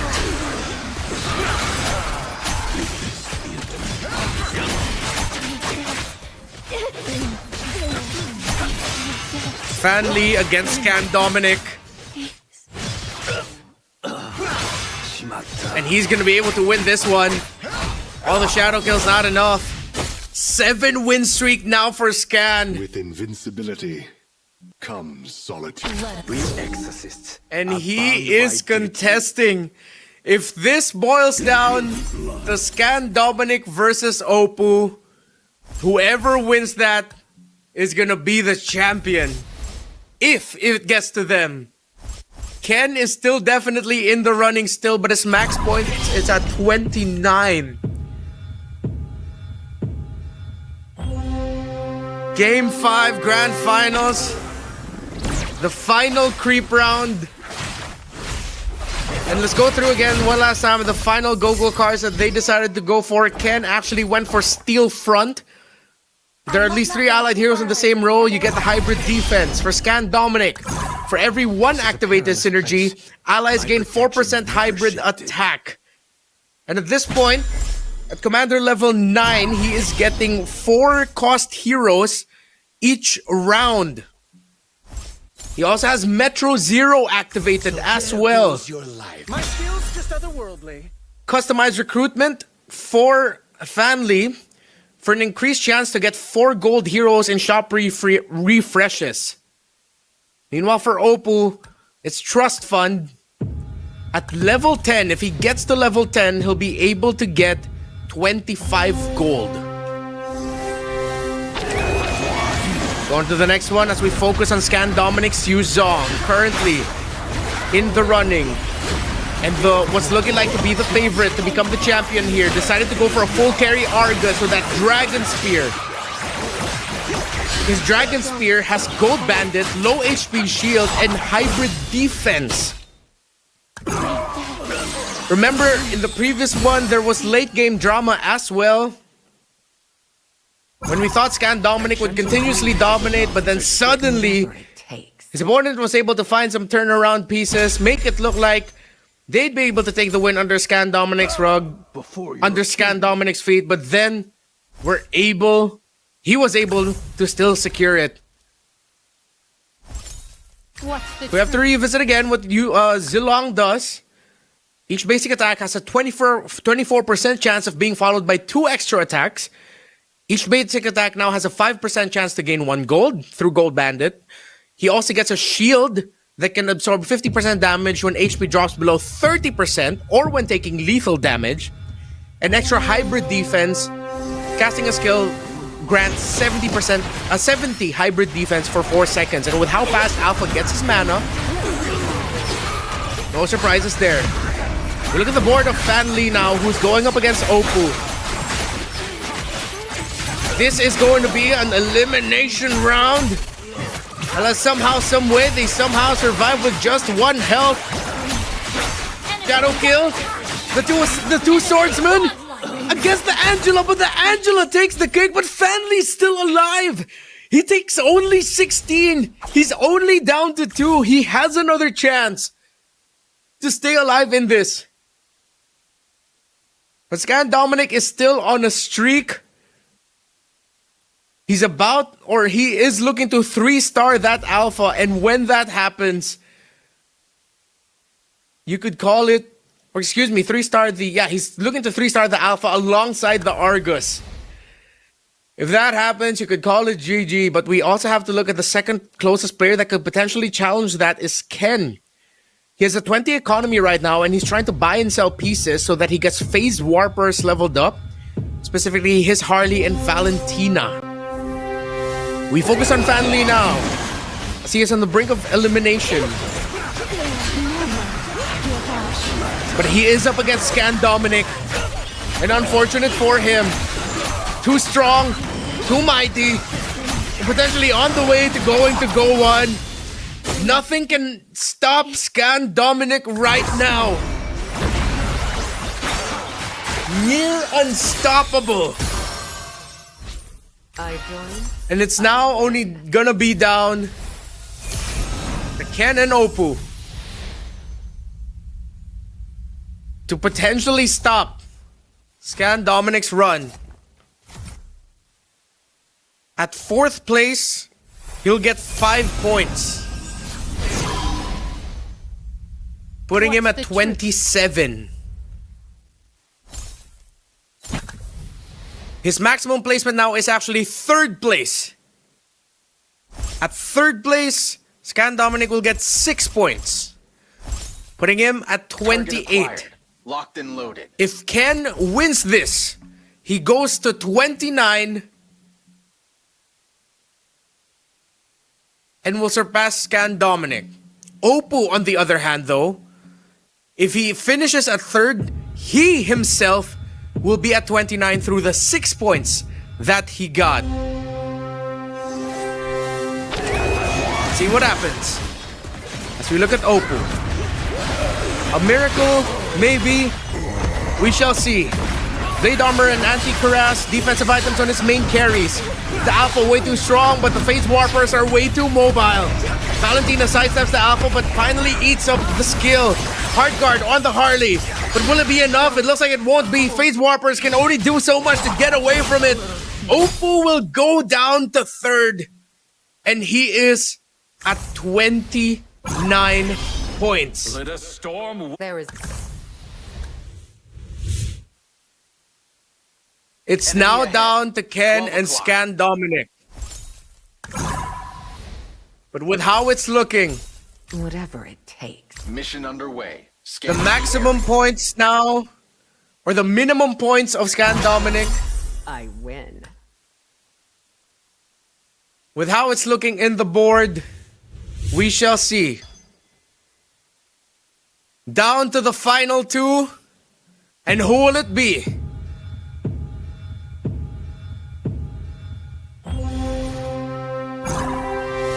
From Bolivia to Jakarta, or a world championship at home? We're looking at the point of view of Ken, who has yet to win. He has a 3-star Valentina that's holding on for dear life. A lot of Phase Warpers that can potentially sidestep. The Valentina against the Argus. The Argus gets the shield. He has increased basic attack. Winter Crown. The skill pops up again. And the Valentina gets taken out. Scan will win Feel it the rush all of victory. at 32 points. 9 points secured here at the end. His 2nd game win. And that is the man right there. Sun, bright, high and beaming all the way from Bolivia in Latin America. He is him. And he is the champion of MCGG Rising Stars Season 3. And he will be going to the Go 1, the first ever MCGG World Championship. What a play! What a turn!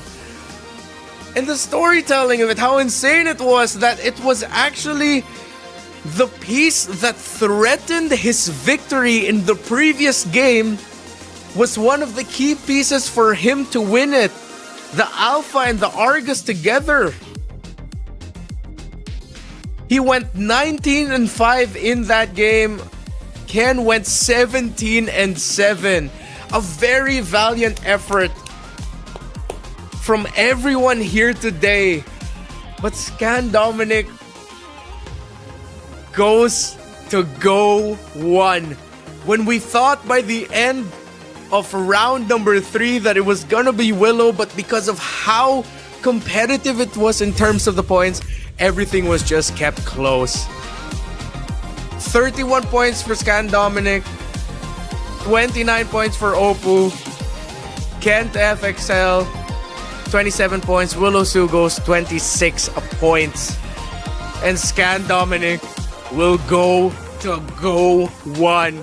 Congratulations, he ended it going back to back, and what a climb. He got 3 points, then 4 points, then 6 points, and then wrapped it up with a back-to-back first place finish with a hero that in MLBB MCGG lore is commonly known as the Dark System. There's no Dark Systems along in MCGG. That is champion worthy in MCGG. Playing the Great Dragon Spear again.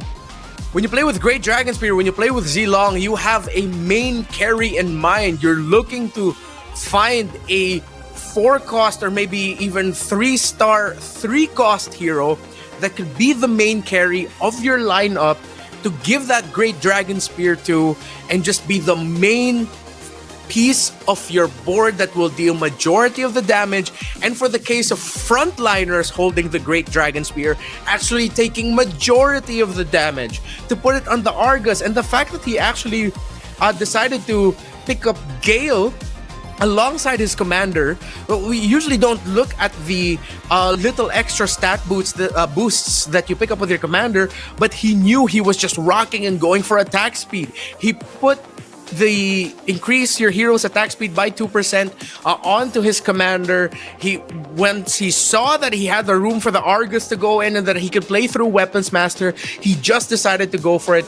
And then he was able to keep the board and his field interesting enough and not so laser focused into one synergy that he went out with Metro Zero with 8 on the synergy count, meaning that he gets 5% extra damage reduction. So he played that so incredibly well, and congratulations to him. He is going to go on. I cannot wait to meet him in person. And to whoever else the other representatives are going to be and the other players are going to be of the Go One World Championship. But yeah, he is him from Bolivia. Just goes to show the global nature of how MCGG is now, how fast it was able to climb as a global game, and we couldn't have done it without you and without these players who put in the effort. From MCGG Rising Open to the regional qualifiers to the group stages initial qualifiers to the semifinals group stages and now to this grand finals. It was a terrific day of MCGG, very competitive. And now we are going to be joining the Indonesian broadcast for an interview. Wah, itu dia. Hello, Scan Dominic. Hello, congratulations. Hello, Scan Dominic. Can you hear us? Hello, congratulations. First of all, you coming from Bolivia, you coming from South America, and you just win MCGG Rising Star, and also going to GO1 in Jakarta. How do you feel to be a champion? No, saya belum tahu. Good, incredible. I can't even please believe it. I can't believe this. I can't believe. Okay. Yeah. Renmar, anything to say? Yeah, of course. I mean, no surprises here. You went from the lower end of the table, and then you finished with back-to-back wins. We just want to know, when you picked Zilong, did you know that there was a hero you already wanted, that you wanted the Argus, you wanted Alpha as your main heroes for Zilong? One strategy inspiration community in Brazil. Argus, my god. Oh my my goat katanya guys. Jadi mungkin buat teman-teman yang ada di Indonesia, awalnya nih kayak Scan Dominic. My cyber. My cyber. Jadi dia nggak percaya, dan dia tuh ngerasa kalau Argus emang the goatnya dia tuh hero favorit dia pokoknya. But how do you feel to fight against 3 Indonesian? Yes. In the last fight, right? So good. No, not incredible. Yeah. So good. Indonesia so good. Indonesia so good katanya guys. So nice. So nice. Yeah. Maybe. But it seems like first. I am nervous. Oh, you nervous? Yes. Pasti bro. Yeah. No. Hey, it's okay. Like, we understand. You fought very hard today. Right. You went from qualifiers all the way until now, and you deserve to rest and you deserve to celebrate. Actually, I want to be able to hear you say this in your own language. Even I know we're in the English broadcast, I'm pretty sure there are people watching. So in your own language, you can say it. Why do you love this game? Or just make it simple. Just tell people, invite people to play MCGG in your language. En tu lenguaje. ¿Me dijo? Sí. Este juego me encanta porque la verdad, ¿saben? Me desestresaba y siempre, cada vez era una salida al mundo. Este juego me ayudó mucho y conocí a muchas personas gracias a este juego, a maravillosas personas. Estoy agradecido gracias a todo mi equipo y todo mi apoyo, todo el apoyo de mi equipo. Okay. A toda la LATAM que me apoyaron todos los latinoamericanos, y soy por ser también, por apoyarme como ser los únicos representantes, estoy muy agradecido. Sobre todo a DK y Shani. Oke, aku mau translate. Oh iya boleh. Let me translate in Indonesia, yes, right? Yes. Ya, jadi terima kasih untuk MCGG, game baik katanya, game terbaik, dan untuk teman-teman yang di Latam, ini kan game yang lumayan mengandalkan personal. Jadi nggak perlu nyalain siapa-siapa karena yang main ke kita sendiri, ya kan? Dan untuk komunitas di Latam atau bahkan tadi dia sempat mention di South America, semoga bisa berkembang lebih banyak lagi, dan semoga nanti bisa mewakilkan South America untuk turnamen selanjutnya. Dan maybe you can translate to English as well. Yes. I can do a little bit. I'm actually half Spanish, but sure. So the little bit I understood was he said that there's a lot of actually strong MCGG players and personalities in Latin America, and it means a lot to him that he gets to represent the Latin American region, that he shows that they can go global, that they are world class, that they are deserving of a spot in the World Championship for MCGG, that anyone out there can pick up the game and become a World Championship representative for their country and for their region, and that's why that they should go ahead and play the game as well. Very last thing, your message to your fans and your supporters. If you want to say thank you to anyone else and to any other fan. Para tu equipo y para tu familia, para ti. Quisiera agradecerle por aceptarme en la comunidad, por siempre creer que yo que podría haber logrado completar este torneo cuando yo creía que podía completar. La verdad, hoy día me desanimé mucho con las primeras rondas, me estaba yendo mal y remonté. Estoy agradecido. Quisiera también, estoy nervioso, perdón. It's okay. It's okay. Oke. Jadi ya pesannya. Agradecimiento a mi familia, a mis amigos de Sky Kings y a comunidad brasileña sobre todo porque sus torneos me ayudaron mucho a volverme fuerte. Itu kan tadi kan pesannya untuk fans juga ya. Kita pasti say thanks, udah mendukung juga, apalagi dari part of community juga. Tadi kan udah sempat dibilang kalau dia sempat main sama komunitas yang ada di Bolivia. Ya udah pasti dia akan mencoba untuk memberikan yang terbaik, ya kan, buat komunitasnya juga. And once again, Scan Dominic, congratulations, and as well as good luck in GO1. See you in Jakarta. Yes. And gracias. Muchos. Muchas gracias, eres bueno. Eres bueno. Gracias a todos. All right, congratulations to Scan Dominic. Of course, he is from Bolivia, and I just want to thank him for taking the time and really doing his best to be able to give us a moment to understand how he plays. And hey, we got it. Argus is his GOAT. So it seems like he already knew what he wanted to do when he picked up that Zilong, when he got Gale, the extra attack speed. He knew he wanted to chase that Argus down. In his own words, Argus is my GOAT. And that's why he was able to win it. So at the end, it seems like in the very final round, he just decided to go for comfort. He decided to go for what was familiar to him, what would be his best personal strategy. And it's what took him to GO1. It's what's gonna take him to Jakarta. He is gonna be going to Indonesia to compete in the GO1 MCGG World Championship.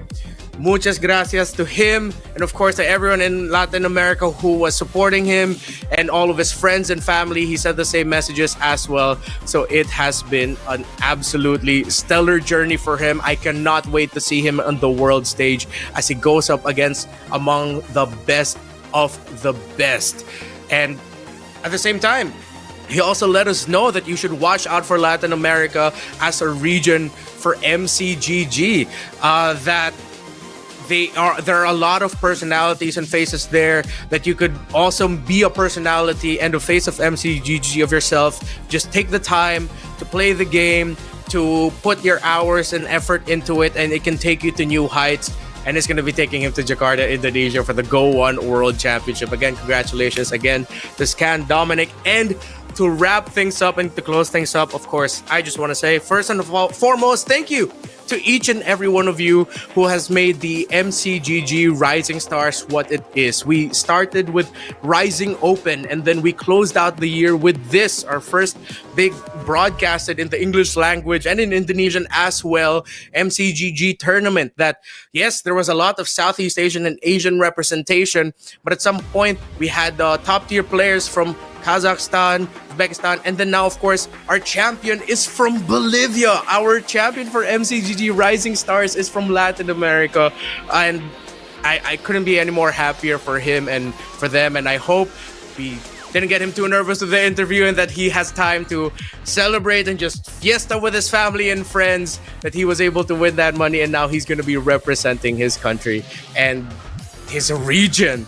The dreams of Latin American Magic Chess go in his shoulders, and the way he plays, even it's cool, calm, and composed.